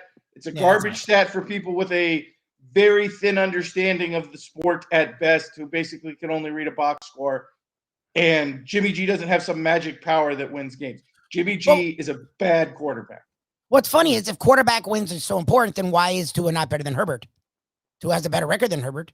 But quarterback wins doesn't matter there. Like, it's like the Hall of Fame debate. You pick and choose when the stats matter to fit the argument that you've created in your head. There's no stat. Quarterback wins is not a stat. It's something stupid people made up like 3 years ago. It just isn't that. Well, you and I have always made fun of it when Tebow was winner guy. It's like, yes, winner guy. He winner does guy everything is to a lose the stupid games. thing. Yes, I agree. Tebow may be the reason QB wins became a stat. So stupid people could try to justify that Tim Tebow, lowest ranked passer in the world, was good. Ever. He's literally the lowest ranked quarterback in the NFL history. All right, Ken, you're one of the highest ranked in our minds. Thanks for doing this, and we will talk to you again next Friday. Have a good one, Lubie. All right, this is the Defo Show with Lubie, sans the Defo. Love you, Big Possum. I don't understand people's thing with Tua. I'm not said he's great. I just said, like Ken said it, I'm not grading him with nothing. He's never had a good offensive coordinator. He had a coach who was going against him. Never had good receivers. He had practice squad running backs and had horrible offensive line. What is he supposed to do? And he's still statistically, he's like top 15, 20. So that's pretty, like he said, they gave him horse shit and he made it edible. That's impressive to me. So the Tua thing gets me going. When we come back, a guy that is always even keeled, the one and only Mark Lawrence, legendary championship handicapper. We'll talk more about the gambling angles of the conference title games. This is the Show Lubie right here on Ion Channel. More after this. Play the ponies in style at Champions, the outstanding simulcasting room at beautiful Hialeah Park. Yes, the grand old lady of thoroughbred racing has never been more vibrant, and you can wager on the races from the top tracks around the country while enjoying a cocktail at the Brass Rail Bar or any of the fine food served throughout the facility. If poker is your game, you're covered in style, and you can play all your favorite Vegas-style games, including blackjack, craps, and roulette in Hialeah Park's sizzling hot casino. Get a player's card when you walk through the door for all kinds of generous amenities, including our favorite, free play, when you come out to the ultimate casino and entertainment destination, Hialeah Park. Hey, folks, Tony Segreto here. Let me ask you a question. What do you look for when you go out to eat? Good food, obviously, friendly atmosphere, not too loud, but good energy, reasonable prices, and a place where you feel comfortable. All those ingredients, no pun meant there, are hard to find unless you're talking about the Texas Roadhouse. You see, they encompass all of those attributes. Really, really good food, amazing atmosphere, good for a family, good for a date, or just a night out for yourself, and prices that will make you extremely happy. Their ribs unmatched, steaks hand cut every day.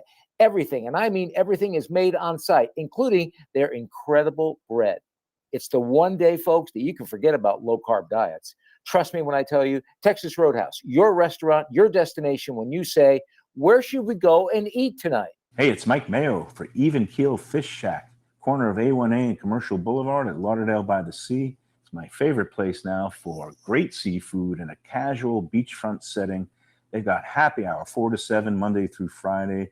They've got great dishes like grilled oysters and oysters on the half shell, bang bang shrimp, lobster rolls, octopus. They also have burgers and chicken for those who don't like the seafood. They're open 7 days a week for a lunch, dinner, and weekend brunch. Go to Even Keel Fish Shack. Go say hi to Dave and Brad and tell them the Gambling Gourmet sent you. Recently we realized it's not just hurricane season that can hurt us. Any time of year, things can happen to your home or business. And the insurance company can be your friend, but they also can be your enemy. Horizon Public Adjusters, Justina Testa, are here for you to help this process go so much easier. Before you call the insurance company, call Horizon Public Adjusters and Justina Testa at 954-809-8752. Would you go into court without an attorney? So why would you go up against an insurance company without Horizon Public Adjusters and Justina Testa? 7 to 10 times more money recovered with a public adjuster than if you went on your own. If there's no recovery, there's no fee. Give them a call at 954-809-8752.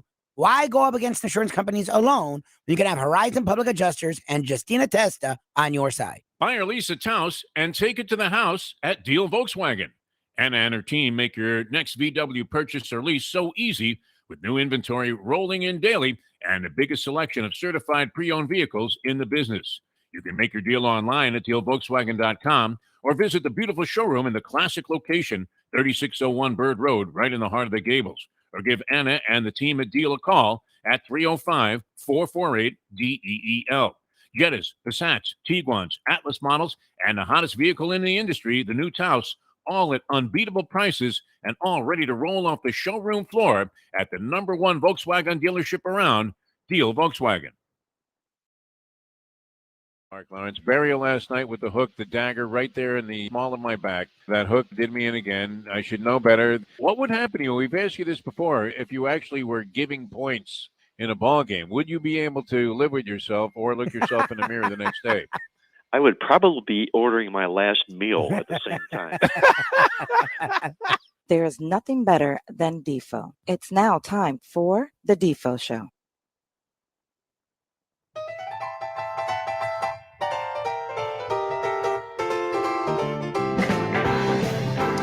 All right, welcome back to the Defo Show with Lubie right here on ION channel. It is a Deal Degenerate Friday, and no Deal Degenerate Friday is really done right unless we have this man with us, legendary championship-winning handicapper, the one and only Mark Lawrence, joins us here on this Defo Show with Lubie. Good morning, Mr. Lawrence. How you doing? I'm doing just terrific, Lubie. Hope you're doing well, and big weekend on tap for the National Football League playoff games, and it seems like I'm only guessing, Defo hurried out to Vegas for this weekend. Yeah, good guess. We're going to call you Nostradamus. Yeah. If anyone ever went anywhere, it would be Defo to Vegas on pre-Super Bowl weekends. All right, let me ask you, we love you because you are the trend guy, and before we get to the trends you use for your picks today, what do you do with the games of last weekend, right? Like, I know you look at history and you look at numbers. What do you do with the week before leading into this week? How does that affect your picks for this week, the way the games were played last week? Well, that's a good question because it affects them directly. It really does. A lot of what you do is based upon what just happened, and moving forward from the one round, the divisional round, into the championship round. There's a lot of different key angles that take place. As for instance, winning straight up as an underdog, and then coming back as an underdog the next game. Different variables like that. And then, there's also our old reliable, if you will, the winning inside out, those football teams that win the game, lose the stats, and do those types of things. So it's all basically preparation, getting ready for the football games on tap this particular weekend. And I think while we may not have the strongest championship card on tap that we've seen maybe in a long while, we do have 4 good teams here, and I think we're going to see the winners of these games put on one heck of a performance in the Super Bowl. Well, and Mark, and what I more mean is focusing on that Rams Niners game, because look, in the end, the Rams did win. They're here, and they had to show some gumption to win. But the fact that the Rams almost handed it away to the Bucs and literally did everything they could, very similar to what they did the last time they played the Niners. Like, to me, as a gambler, that would really scare me from putting anything on the Rams. And I know you're the dog guy, so if you were in that game, you probably would be Niners. But, like, what do you do with the Rams the way that they tried to hand the game away but did come out victorious? What they did, as you mentioned, is they blew a 27-3 lead and some way or somehow managed to win the football game and advance to the championship round. What I take from that is that teams in the National Football League who knock off defending Super Bowl champions, much like the Rams did against Tampa Bay last week, really, really struggle the next game in the playoffs. It's sort of like, too much champagne, looking themselves in the mirror. I did it. I knocked Superman down. Yeah. So that's one after effect I think could end up impeding the Rams' chances this particular week. On the other side of the coin, you have San Francisco, who really won a football game that maybe they should not have won. Yep. When you put up 13 points and more than half of them come from a blocked punt late in the football game. my goodness. Then you've got the makeup of the of the two teams here. You got Sean McVay, who's never beat Kyle Shanahan. Kyle Shanahan is his kryptonite. 6 straight times, 6 straight games, 6 straight losses. Jimmy Garoppolo's never is 5 interceptions, no touchdown passes this year. So there's a lot of good and bad and ugly things that go on in about that particular football game. I think if you put it all aside, just clear the cobwebs out, take a look at what it is you've got on tap for this matchup here.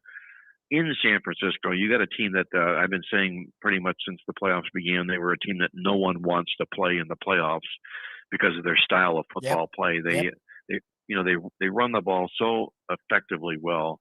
They're terrific. And in fact, if you look at what the Rams or what Frisco has done, this is kind of a key stat in the game. If you consider this, that in the 2 games that San Francisco beat the Rams in this year, they ran the ball for 75 times for 291 yards. Wow. In the playoffs thus far, San Francisco has run the ball 68 times for 275 yards. What do you think his game plan is going to be in this particular game? It's we don't need to be geniuses. We just and then you've also got that Deebo Samuel factor, that badass wide back from San Francisco, who gives another dimension to this whole San Francisco attack. So I think it's going to be a highly entertaining football game. It's the kind of a game you can make cases for on both sides. So I think it's going to be, like I say, really entertaining here, but I think there's a good handicap inside of the other game that we have yet to talk about. All righty, so let's get to it. That's what you're here for. This man is a championship winning handicapper. He knows his stuff, and that's why we've had him on almost since our inception. Where are you gambling wise on this weekend? Well, I'm gonna take a strong look at the Cincinnati Bengals, and you might call them, for all intents and purposes, a cat of 9 lives. Nice. Joe Burrow got sacked 9 times last week, managed to still win the football game and put up impressive numbers. The kid is unbelievable. I mean, he's as good as everybody billed and led him up to be from his day at LSU when he won the national championship that season. And I think he's the real deal here coming into this football contest. Now, the other side of the coin, you've got Kansas City, who's on this nice winning roll. They're back, back to where they were in their day when they won the Super Bowl a few years ago, with only 1 loss, if you will. I believe it's the last 10 football games.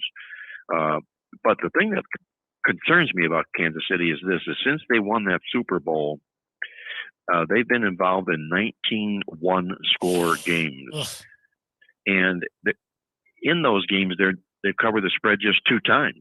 Wow. So when they're in a 1-score football game, they very, very rarely do well against the spread. Winning by 7 points isn't going to cut the point spread mustard in this game because they're a 7 or a 7.5 point favorite here. I think this makes Kansas City a live dog in this. I mean, it makes Cincinnati a live dog in this football game. We all know the Patrick Mahomes numbers. I mean, they're terrific. Yeah.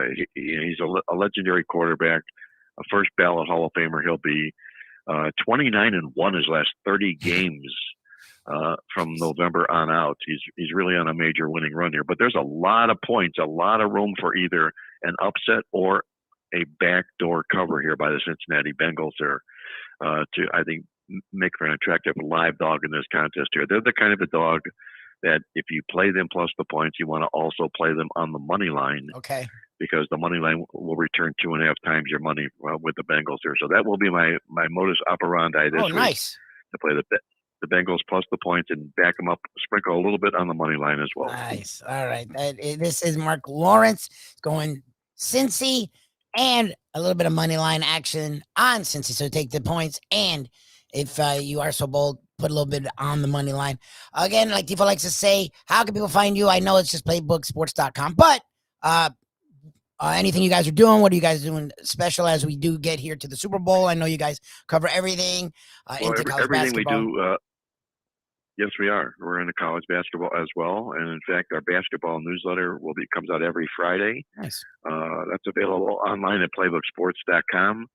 For people who are into hoops, There may be a live dog on the card today. Oh. I might just throw this along. Okay. Yeah. Take a look at Rhode Island. Rhode Island's going to invade Dayton today. And last year, it was Dayton who pulled the rug out on Rhode Island in the Atlantic 10 championship game and ended their season. Nice. And that oftentimes makes for meaningful revenge for a team like the Rams. So Rhode Island plus 6 points might be the right side in that game tonight. Nice.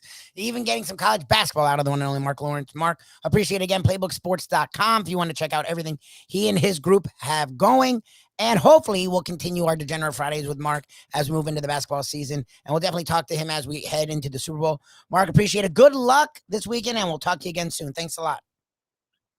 Hey, Lubie, my pleasure as always. Enjoy the games. Be well and stay safe. Exactly. And that was the one and only Mark Lawrence. Comes on with us each and every Friday.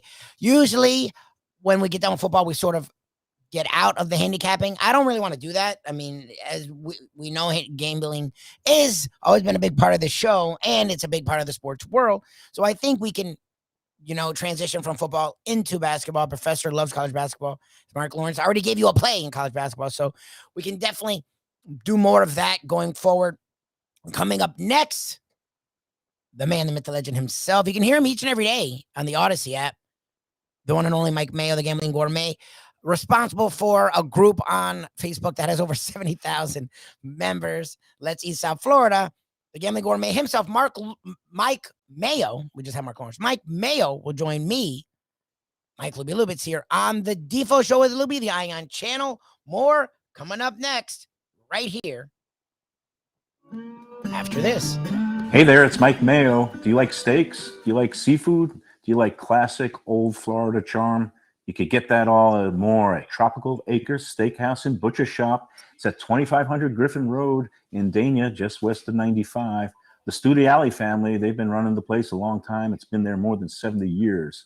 And it is now a place you can get early bird specials along with steaks to take home and throw on the grill yourself at the Butcher Shop. That's open 10 a.m. to 10 p.m. every day. It's open for dinner every night starting at 4:30, but they are closed on Sundays.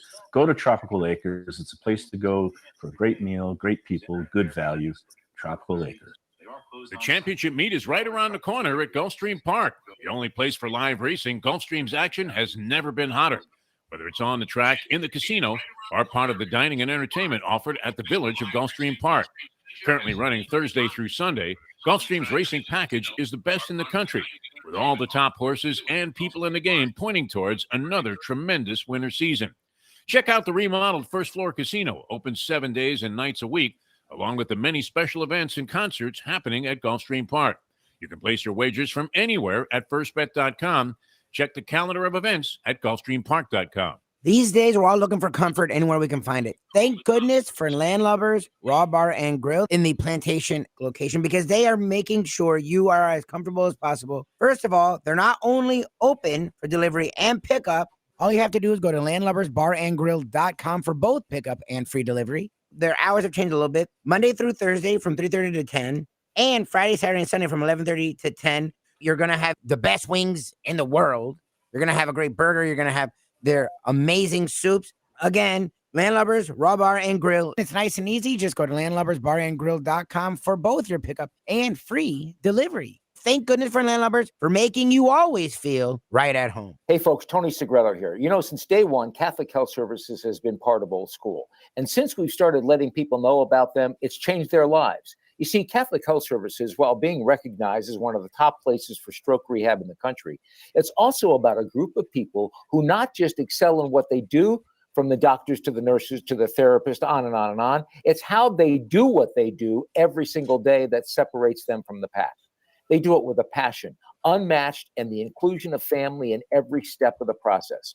Trust me when I tell you this. If you want the best, unmatched rehab with a special group of skilled, caring people, there is truly only one place, and that one place is Catholic Health Services. Buy or lease a Taos and take it to the house at Deal Volkswagen. Anna and her team make your next VW purchase or lease so easy, with new inventory rolling in daily and the biggest selection of certified pre-owned vehicles in the business. You can make your deal online at dealvolkswagen.com or visit the beautiful showroom in the classic location, 3601 Bird Road, right in the heart of the Gables. or give Anna and the team at Deal a call at 305-448-DEEL. Jettas, Passats, Tiguans, Atlas models, and the hottest vehicle in the industry, the new Taos, all at unbeatable prices and all ready to roll off the showroom floor at the #1 Volkswagen dealership around, Deal Volkswagen. He'll fight Brian Cox in the locker room. He'll challenge Bill Parcells to a verbal shout-out. He'll stare down Johnny Chan while holding pocket twos. And then he goes Mike to Mayo, the the London Gambling Business Gourmet. School for the savants. How about that? Yeah. I will crush London your School hopes of and Finance. dreams with it. Mike Oh, Mayo, the Gambling Gourmet, joins us here. I do all those things, and I also crush your hopes and dreams with a 3-word text giving you the bad news about game one. Well, this was particularly brutal, and Michael. I thank you for doing that. The modern day odd couple, Defo and Lubie, are on now. It is, of course, the Defo Show.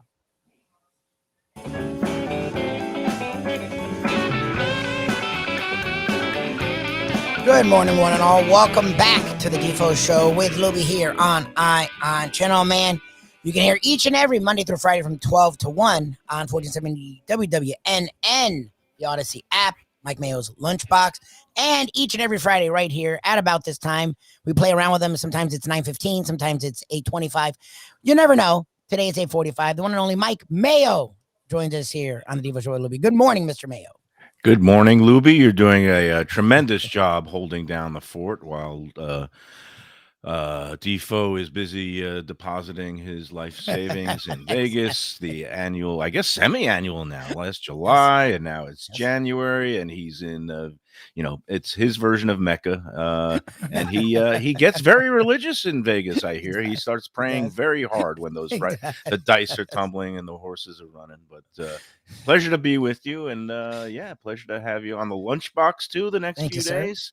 Going to talk some food at noon and come on out to Cut Above Butcher Shop in Fort Lauderdale. If anybody's out there, I'll be out there. I do the broadcast every Friday, and sometimes joined by Lubie, sometimes joined by Defo, sometimes by both.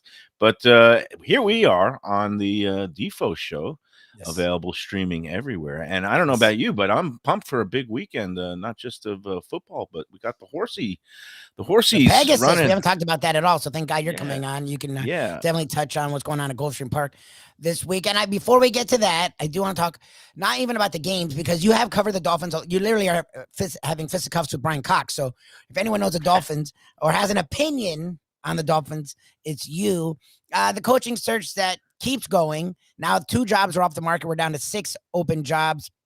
Dolphins supposedly have a guy they like a lot, but of course they're not hiring him. They're going to keep interviewing. What is your take as a guy who's covered sports in South Florida a long time, especially the Miami Dolphins, on the Fins head coaching search? Is there anyone you actually think you'd like to see there? And what are your thoughts on what's going on so far? I don't want to say that this is the saddest state that the Dolphins have ever been in, because they have had. Look, they've had worse, records and worse teams going into coaching transitions.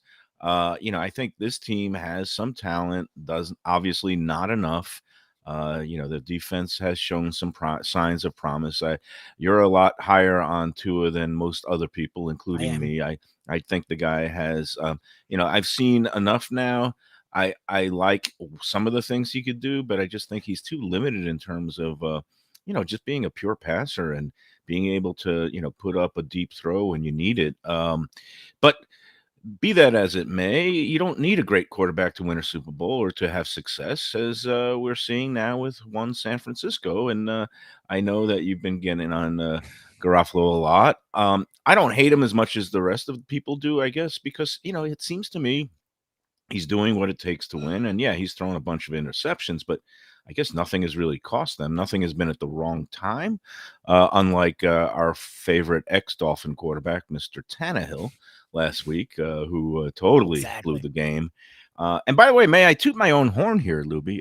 But the food angle last week did surprisingly well. I mean, the food angle in the NFC was a perfect 2-0 because San Francisco and LA were the clear choices over the Green Bay and Tampa Bay when it came to the eating scene. And, that's for serious handicappers. Please don't listen to a word I say.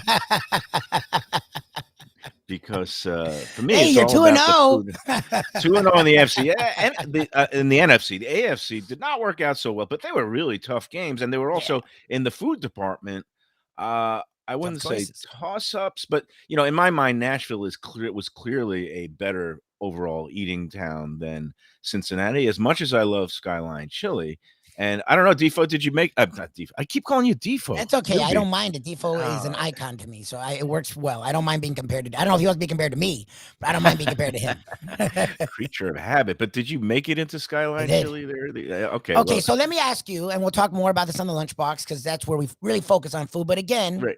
You're the gambling gourmet. That's why we have you here, is to mix the worlds of food and sports. And boxing and brisket last night. Boxing. That was insane. But we'll talk about that. I am annoyed that I not annoyed. I love that I do trivia and landlubbers. Thank God for that. I do trivia and landlubbers.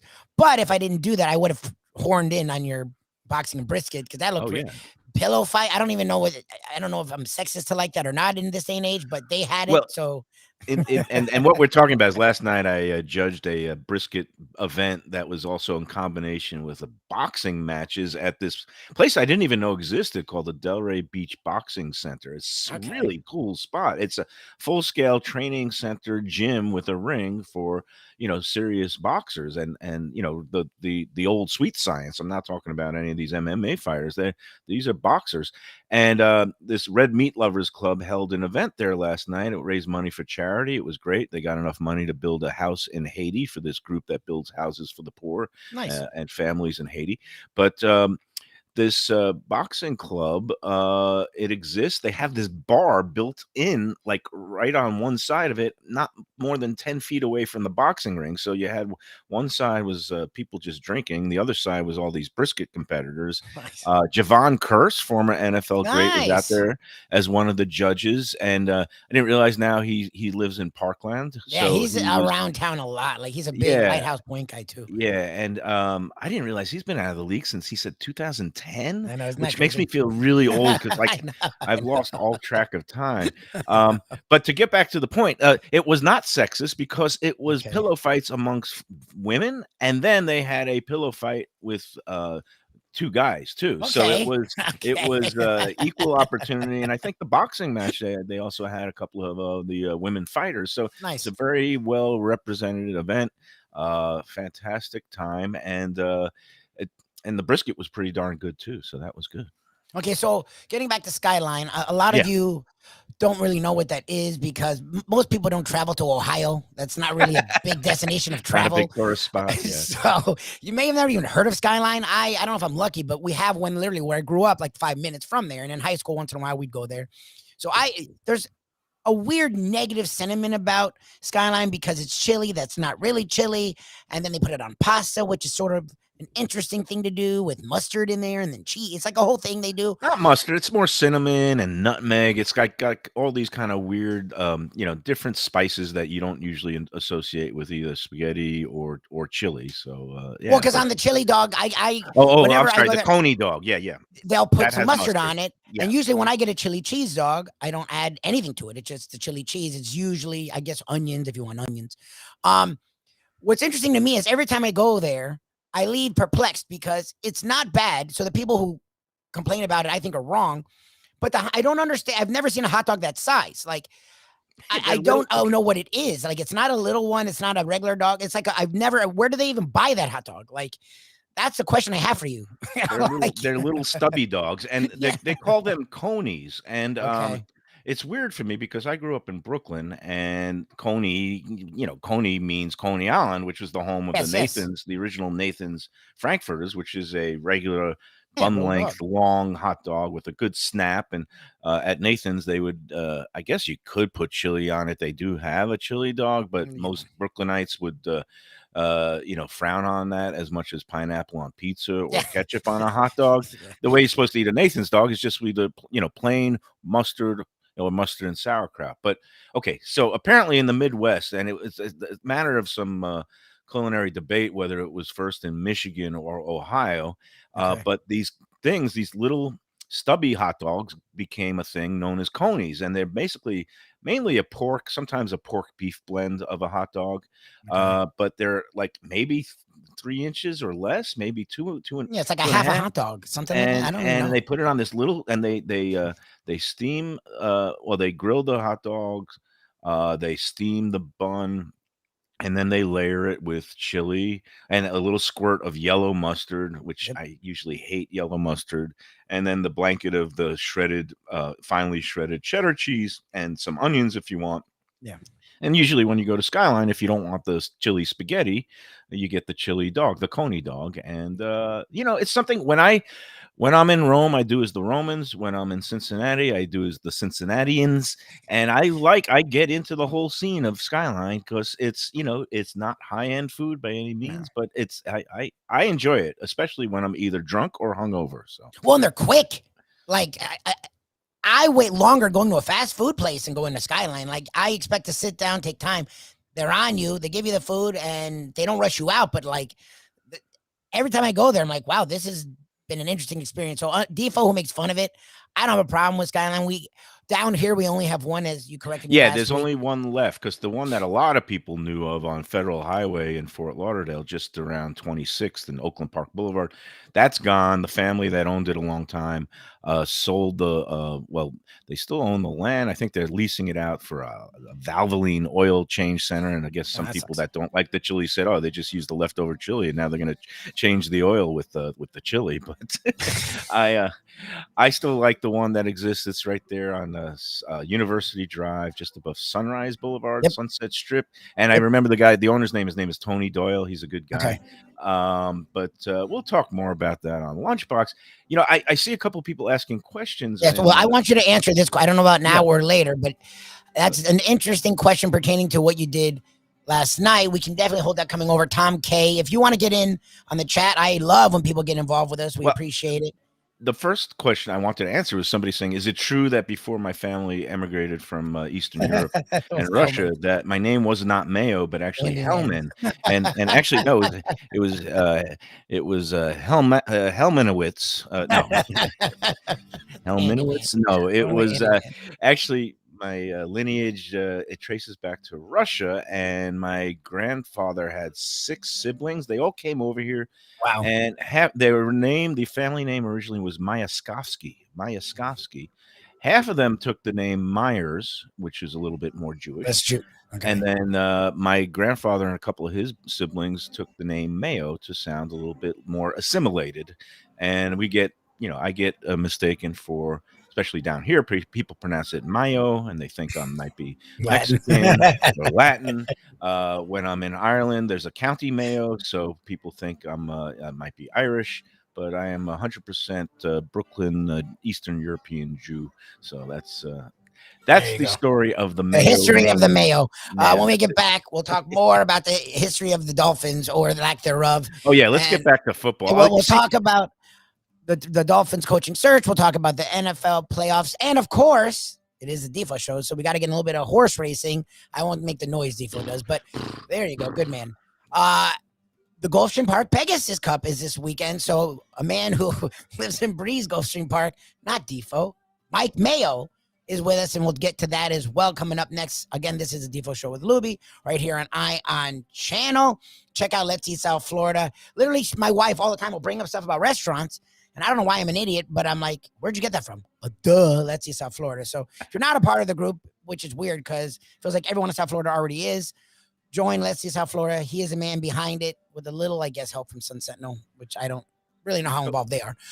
Mike Mayo is all behind Let's See South Florida. Again, too, today at 12 o'clock, I will be joining him on his gig as we get to Mike Mayo's Lunchbox on 1470 WWNN, the Odyssey app. Coming up next, more here of the Defo Show with Lubie on the Ion Channel. These days, we're all looking for comfort anywhere we can find it. Thank goodness for Landlubbers Raw Bar and Grill in the Plantation location because they are making sure you are as comfortable as possible. First of all, they're not only open for delivery and pickup. All you have to do is go to landlubbersbarandgrill.com for both pickup and free delivery. Their hours have changed a little bit. Monday through Thursday from 3:30 to 10. And Friday, Saturday, and Sunday from 11:30 to 10, you're going to have the best wings in the world. You're going to have a great burger. You're going to have their amazing soups. Again, Landlubbers Raw Bar and Grill. It's nice and easy. Just go to landlubbersbarandgrill.com for both your pickup and free delivery. Thank goodness for Landlubbers for making you always feel right at home. Play the ponies in style at Champions, the outstanding simulcasting room at beautiful Hialeah Park.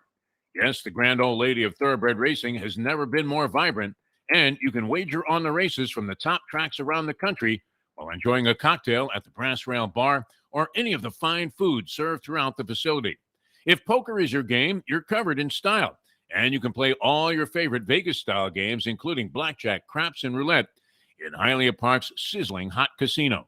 Get a player's card when you walk through the door for all kinds of generous amenities, including our favorite, free play, when you come out to the ultimate casino and entertainment destination, Hialeah Park. Hey, folks, Tony Segreto here. Let me ask you a question. What do you look for when you go out to eat? Good food, obviously, friendly atmosphere, not too loud, but good energy, reasonable prices, and a place where you feel comfortable.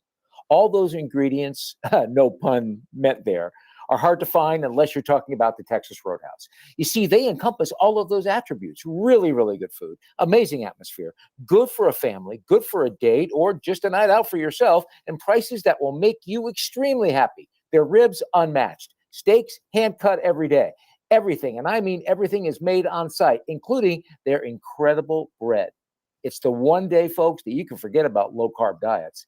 Trust me when I tell you, Texas Roadhouse, your restaurant, your destination when you say, where should we go and eat tonight? Recently we realized it's not just hurricane season that can hurt us. Any time of year, things can happen to your home or business. And the insurance company can be your friend, but they also can be your enemy. Horizon Public Adjusters, Justina Testa, are here for you to help this process go so much easier. Before you call the insurance company, call Horizon Public Adjusters and Justina Testa at 954-809-8752. Would you go into court without an attorney? So why would you go up against an insurance company without Horizon Public Adjusters and Justina Testa? 7 to 10 times more money recovered with a public adjuster than if you went on your own. If there's no recovery, there's no fee. Give them a call at 954-809-8752.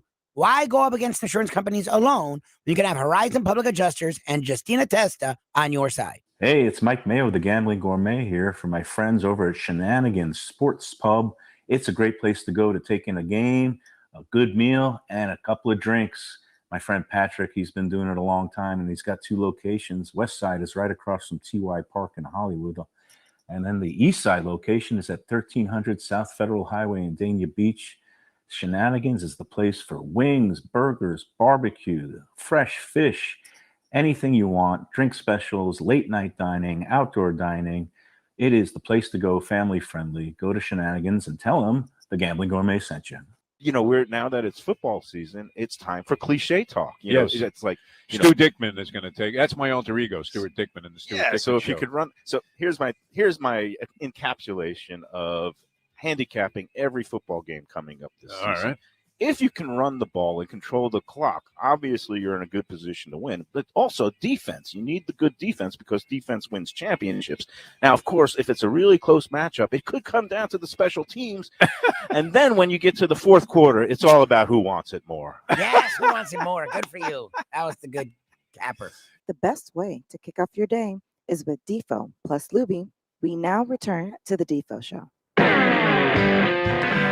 And this is the Defo Show with Lubie, joined by the one and only Gambling Gourmet Mike Mayo. Again, you can check him out with me at 12 o'clock today on 1470 WWN and the Odyssey app. Also, Let's See South Florida. He is highly involved, sometimes more than he wants to be, because it's like, it's supposed to be adults being adults, and then it devolves into like teenagers, then 7-year-olds. Kindergarten. I'm a kindergarten cop. That's me, being the admin moderator. I've got to hand out discipline. People are DMing me all the time about all kinds of they're whining about how come their post wasn't approved, and then I get people, and then you have some creeps on there and that go around and start DMing some of the other members and asking them out on dates, and I have to throw them out. And so behind the scenes of Let's Eat South Florida, it's like going into a kitchen. You don't really want to see how the sausage is made sometimes. But it is a great place to get recommendations. It is a great place to voice your opinion, hopefully maturely and positively. Well, again, we critically. invite criticism, just make it Yeah. constructive. Like give Constructive. away like that the place could do better. Just don't go on there and slam a place and just trying to go in there and flame them because your Uber Eats order was an hour and a half late. Well, when you go to a third-party delivery app, then it's kind of out of the restaurant hands. And I say, stop being so lazy. Get up off your butt, off your couch, stop, put down the pipe, and go out and pick up your own pizza, and then you get it hot and fresh, and you could check your order and make sure it's right. So there it is. That's my That's what I rant do. for the day. My wife Shirley loves Uber Eats. I hate it. I'm like, why am I paying them? And the charges are utterly insane. Oh yeah, they hook you in. It's like a drug dealer. First they get you with free delivery, and then next thing you know, a month later, they're tacking on these charges, and you're paying $32 for a hamburger and fries. It's like, come on. She'll get a Big Mac, and it's like $20. I'm like, babe, I love you. It's like you can go to Cut Above and get a steak and French fries for $12. Come on, you can't beat that. All righty. So talking about the food angle of life. Oh yeah. We have the NFL championship. Oh, we didn't talk games. about the last night. I'm sorry. I want to just answer because Yes. I like to Tom be K, sorry, let me responsive to get the to it. people, and I love the because chat, I'm a Mr. man Tom K. of the people. Yeah, he was asking about. So last night, some of the competitors. It was a bunch of local restaurants and butcher shops, including our friends at Cut Above, a place called Pigsty Barbecue up in Boynton had good product, but there was about 6 competitors, and one of them is a guy named John Pumpjack, really nice guy, and he does brisket. He does barbecue out of his backyard on weekends, and then he delivers it, and he actually got my vote. I thought he had the best all Oh, around. nice. It was the best looking, the best tasting, had the great amount of tenderness, juiciness, but also had a little bit of chew because I don't like total brisket that's just all that fat, spongy stuff. But the ultimate champion was a guy, a kid out of Coral Springs. His name is Lee. And he's starting a new barbecue truck and catering operation called Mr. Lee's Barbecue. And he served the judges this Wagyu brisket that was injected with beef tallow. And it was Oh, my it was really delicious. I just thought it fell a little short on the it didn't have the greatest of smoke rings or outer bark. So that's why I gave the slight edge to that John Pumpjack. So he was nice. Tom K was asking about John Pumpjack. I think he has excellent product, and it was really nice to finally meet him because I've heard a lot about him, a lot of positive comments on the Let's Eat group about his product. But Mr. Lee's, watch out, it's an up and comer. He also knows what he's doing. So 2 worthy guys that were neck and neck for the judges awards, and but all the competitors did really well. I broke out into the meat sweats. I had to step outside. You've been eating a lot of red meat. Yeah. Like I said, me and my colon are in a perpetual state of warfare. It's not pretty. And I love red meat, but you've been like going to these events where they're shoveling it down your throat. Yeah, I think February is going to be for fishy February. You're going to go Italian, like the 40 days. All right. So one thing we love to do when it comes to sports is get the food angle. And you said last week you did all right. You did, at least we're 2-0 in the NFC. Yeah. Again, I think the AFC could be sort of automatic one way or the other food wise. The NFC I think is a toss up. Oh, so that's very tough. The Battle of California cuisine there and on the NFC. Let's start with the AFC because I just think I'm more excited about it as a game overall because you got 2 exciting quarterbacks and it looks like some modern day offenses that are going to ring up points, and it's more fun watching a shootout. I mean, everybody was just still raving about that Bills Kansas City game because it was just so damn exciting. It was just great. And but food wise, as much as I do like Skyline Chili, and I should have gone with the Skyline Chili angle over the Nashville food scene last week, but I'm going to also go against Skyline because besides Skyline and Cincinnati style chili, Cincinnati doesn't really have much in the way of food. There's a place called Montgomery Inn that has decent ribs, but let's face it, ribs and barbecue, that's the purview of Kansas City. Kansas City also has great steakhouses. So this AFC is a romp. It's a runaway. Kansas City in the food scene, and I think Mahomes and the experience might end up showing itself, especially for a home game. So we're going to take Kansas City. We'll give whatever points, and we'll just put a little nice heaping portion of Arthur Bryant's barbecue on the side with a Kansas City strip as well. And I'll just continue my meat orgy until January is over. Well, you only have a few more days, thank Yeah, God. that's it. We need you to live. So, you said it, and it's funny. I was doing the math. I'm like, what beats San Francisco? To me, outside of New Orleans, New York, maybe Chicago and Miami, Exactly. San Francisco's up there, man, when it comes to food. When it Well, comes to LA's not food, bad. Like, and let me LA's ask you, pretty good. let me ask you this, Lubie. When you consider San Francisco for food, do you also kind of get to count wine country? Because Napa Sonoma, it's only about a 60-minute, it's only about 30 miles north, but, with the Yep. traffic, it Well, takes anywhere between, Sausalito, they have yeah, great. It's a little different food wise Sausalito, as well. To me, that's one area, and I think you should yeah. count it as one. LA is like ridiculous if you want to do the diaspora that is LA. Well, it's a sprawling mess. You got to sit on freeways, and a lot of LA's best food comes from trucks, which no knock against it. I the like food truck's nice. eating. I like eating kind of the street food and the tacos, and they got a lot of the Korean and Asian food now out of trucks. Besides, look, LA is a fantastic food town. You can't knock it in any way, shape, or form. Mhm. But when it comes down to if somebody put a gun to my head and said, all right, you're going to go spend a weekend in either San Francisco or LA, and besides the food, the overall scenery, the overall vibe, San Francisco is I think it's my favorite city in the United States.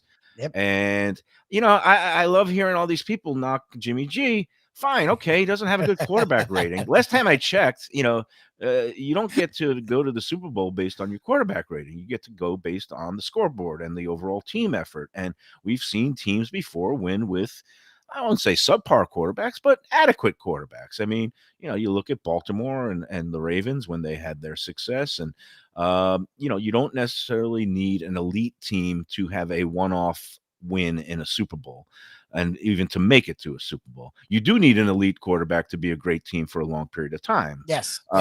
So, but in this case, LA is built to win now. I'm sure everybody's picking them. What is the line anyway? It's 3.5 hook. It's 3.5. Only 3.5. That seems people don't trust weird. the Rams. Like they've lost 6 in a row to the Niners, and they literally 3 weeks ago had a 17-point lead and lost to the Niners. So, right, like, and they that's the almost point. blew a big lead inexcusably against Tampa Bay. Exactly. But look, I'll take the 3 in the hook because I'm just going to go with my food angle. I'd rather go to San Francisco to eat. And football analysis be damned. I'll leave that to the experts like Mark Lawrence, and but he'll be proud of me because I took an underdog. So exactly, no, good for you. This is the Defo Show with Lubie. We are privileged to have this man each and every Friday. The Gambling Gourmet Mike Mayo. Again, you can check him out if you want more of him.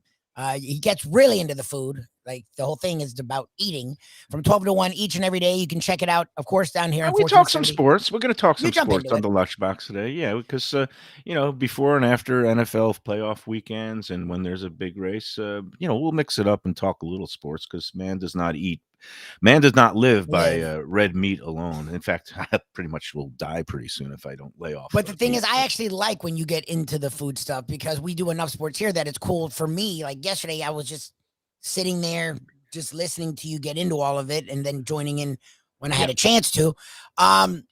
Again, 47 WWN and also the Odyssey app if you're national. And they have some FM signals around in Broward, 96.9.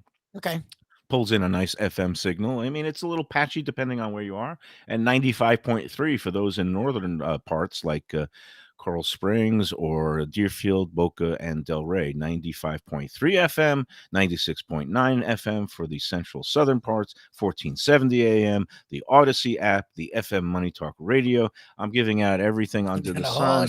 But, I think, people are finding it and listening to it. I want to get, get to the stage of, people debating and calling in, on Sports Talk, Gators versus Knowles and stuff like that, about food. Yes. What do you mean?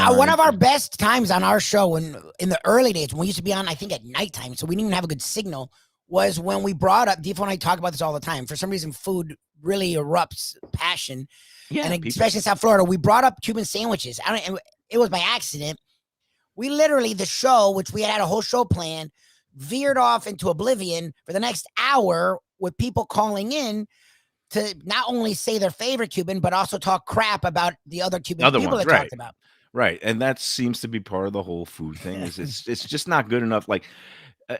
that you can't just have your favorite. You have to diss the other guy and say, "Oh, that's terrible. That's crap. Tubbs Burger is terrible. You should go to CJ Black's for their burger." But that's okay. I mean, my opinion is, food is not a zero-sum game. Like, it's possible for everybody to do well. Just because somebody's doing well, it's not like an NFL game where there's a winner and a loser. I mean, there is in brisket competitions and things like that. But when it comes to everyday stuff, I think the more good restaurants around, the better it is for all restaurants. And I think smart restaurateurs want a good quality restaurant, or 2 or 3 or 4 of them located in the same block, because then that place becomes known as a hub, and then people will spill off and try the other one if they get sick of one, or if there's a big wait at one. So again, it's possible in the food world for the one thing to be excellent and the other thing to also be excellent, and it doesn't have to come at the expense of one or the other. So, well, it's one thing I've learned, not only in the radio biz, because that's the funny thing is, coming up, you would always hear, like, in the 80s, it was a big deal to have, like, the radio people fight, and I do a show with Defo. We don't fight, we do the opposite. Like, Defo always said, the more people doing it, the better, because there's more jobs and there's more attention. And I've learned that with restaurants. First of all, the professor, as part owner of the Foundry, has no problem with good restaurants around him. He's like, look, people aren't going to eat here every day. So the idea is, let them be near us every day. Like, the more people coming to our area, the better. I've learned it with you. Like, we have all these restaurants that sponsor, both with Segredo, with us, and with you, and none of them. And I was like, oh shoot, I don't want, there to be a conflict, and they never care. They're like, I don't give it. They're like, look, there's different markets, different niches. Let's face it, restaurants basically are all hyper local. A lot of people don't want to travel more than 5-10 minutes from their house to go out to dinner or to go shop or whatever. And unless it's a really special occasion and they're willing to make the drive, 30 minutes, 40 minutes up to Miami, down to Miami. But yeah, for the most part. So yeah, I think good restaurant people realize that there's different niches and different markets. So there's enough room for a Texas Roadhouse and a Tropical Acres. So why not? Well, and that's the thing is, if it's done right, you are all about the competition, because it just makes everyone better. So exactly. We're big fans of that here on the Defo Show with Lubie. I know you are on the lunchbox. Before we move on to the Pegasus, because I do want to, it's funny, Defo was It's a good leaving. card tomorrow. It's a good card at Gulfstream. 12 races, which is good, because sometimes they used to go crazy and schedule 14 races and start at 11 a.m. 12's a lot. 12's a lot. I mean, you got to have discipline to have some money left in your pocket by the end of the day. But a really good card with a lot of big stakes races, capped by it's now $3 million Pegasus. At one point, it was like 10 million or 15 million. But they keep knocking it down. But it's still a pretty competitive race. Do we need to take a break? You want me to start? Well, no. What I wanted to do, because we talked, you talked about Tua, and it's fine. The funny thing is, I'm not Mr. Tua. I just want the guy to get a chance. You didn't talk about the Dolphins coaching search. And again, okay. You might not be all in on it, because again, you're busy with the Let's Eat and Lunchbox, and you have other things you notice working. I always try to keep avoiding the Dolphins, because the less said, the better. But to get back to my original point, and I went down the food rabbit hole. But what does it say to you that this team is so rudderless that you get rid of a really promising, decent, capable coach? Brian Flores, okay, capable is a good word. He has a tremendous upside, and okay, maybe he's not the Mr. Kumbaya, get along with everybody, but let me think. Back in the day, was Don Shula, was Jimmy Johnson, was Bill Parcells? No, they were prickly, and they had their own way about them, and they sometimes clashed with their owners or GMs. So screw that. I mean, you get rid of a guy like Flores, and as soon as they got rid of him, obviously I was shocked, because A, I didn't think he was going to be going, and B, Greer got to stay. So even when they're, like I said before, and I'll say it again, this is an organization that's so inept they can't even get their scapegoats right. And then you figure, okay, something happened, something blew up, but they have a plan in place. They have a replacement in mind already, because you don't get rid of somebody unless you have somebody better lined up. And now we're finding out, not only did they have nobody better lined up, that basically they're saying anybody is better than Brian Flores. Whoever is out there among the scattered remnants of assistants or previous coaches, that's going to be an improvement over what a guy who's already held teams together and has been able to rally and have winning seasons even after having some really shaky starts. And you could say, why do they have 7-game losing streaks to begin with? Yeah, that's where I not was. the mark of a good team. But you look at some of those losses, and they were really close, heartbreaking losses where the defense messed up and not so much to it.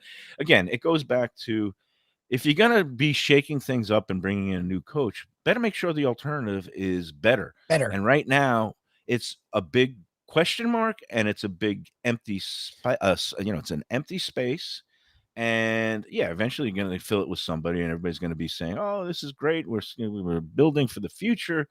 But the reality is, this is a team that looks not just stuck in neutral, but sliding backwards, regressing, and the very top, the ownership, doesn't look like they have a freaking clue about what they're doing and how to build a winning football team and a winning culture.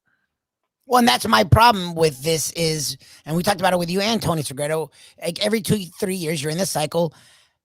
What's the thing that doesn't change? First of all, Chris Guerrier, which the pictures he has must be amazing. Yeah, it must be and Stephen Ross. And that's the thing to me is, and I actually wasn't the biggest Flores fan, because to me, every year they started slow. That meant something. This is now 3 years in a row. It's a trend, and that's not good. And also their offense, he never figured it out, and it seemed like he wasn't even trying to. Like, a lot of the stuff he did was not there to help Tua, and I don't get that. That's rare for a coach to do it with a young quarterback, because usually you're tied to your young quarterback. So I didn't care that they got rid of Flores. My problem was why. My problem was, it seems now every single time, whether it's Gase, Philbin, now Flores, if Ross doesn't like them personally, well, I'm going to stick with the guy that I like in Tannenbaum, the guy I like in Greer, even though they suck at their job, and the guy that's actually not horrible in Flores, that's one I get rid of. Then how are you going to get a good coach? Because all the good coaches have strong personalities and want to have a say. So then, who are you going to get that's going to succeed? It makes no sense to me. And isn't it pretty a sad state of affairs that, we're looking back and say now, Dave Wanstead, maybe he wasn't so bad after all. It's bad when you want Wanstead. And to the other thing, the thing that still mystifies me, and I was talking to Dave Hyde, my great former colleague and Sun Sentinel sports columnist, earlier week on the Lunchbox show, and I was like, Nice. Dave, is there something that happened that we don't know about yet between Flores and Ross? Was there something, was there a big blow up between them just in the last couple of weeks? Because something was alluded to about that there was, obviously they were talking about miscommunication and not getting along, and everybody was taking that to mean between Greer and Flores and maybe some of the other coaching staff. But I just think, when something was so abrupt and kind of out of the blue, and all these NFL insiders and experts in the weeks leading up to the end of the season, when they're talking about the coaching carousel and they mark coaches, in danger, on the hot seat, everybody had Flores as safe. And these are the insiders that are talking to the owners and the GMs and their inside organization moles. So how does Greer go from safe to out of a job when all he did was lose the key game in Tennessee? Flores, I'm sorry. But when all he did, he still finished with a 9-8 record. I think there's something that we don't know about yet that might have gotten really combustible and really personal. I don't know. I'm just pure speculation, but how does somebody go from being safe to being out of a job just like that? It's the Dolphins. That's the Ross factor. And something that seems to be very consistent and always a good time is the Pegasus at Gulfstream Park. Defo usually is there. I haven't been to that yet because I've heard it can be a little hectic, but I'm sort of jealous of you guys going. Big race day. They do charge admission to get onto the track grounds. I don't know what the tickets are going for. I do know they're available, and there's all kinds of options that if you don't want to spend for a general admission ticket, you could still mill around the Gulfstream Village area that has restaurants like Yard House and Christine Lee's, which is my favorite place to take in the races. I just sit at the bar at Christine Lee's, which is now downstairs right outside the walking ring, and you could have a couple of drinks, and they actually have betting machines and a tote clerk in the restaurant. But if you want to be out and about on the apron, I think they're letting people sit. They have cleared out a whole space. So hopefully, the big crowds will be comfortable and well accommodated. 12 great races. Yes. I'm most excited about because I'm a little bit nuts. I mean, as good as the big main event is, and that's basically billed as a match race between Knicks Go, who won the race last year, who is kind of the top older horse in training in America. This is going to be Knicks Go's last race before wow. he's off to stud. Yeah, good for him. So he's going against a horse trained by Todd Pletcher named Life is Good, who's been on the improve. And so people are billing it as a match race, but watch out because there's some other talented runners in there. I would be surprised if anybody apart from those two ended up winning the race. I'm going to go with Life is Good because I always like going for a higher price. Nice. And Todd Pletcher and Irad Ortiz is the jockey. They always seem to have big success.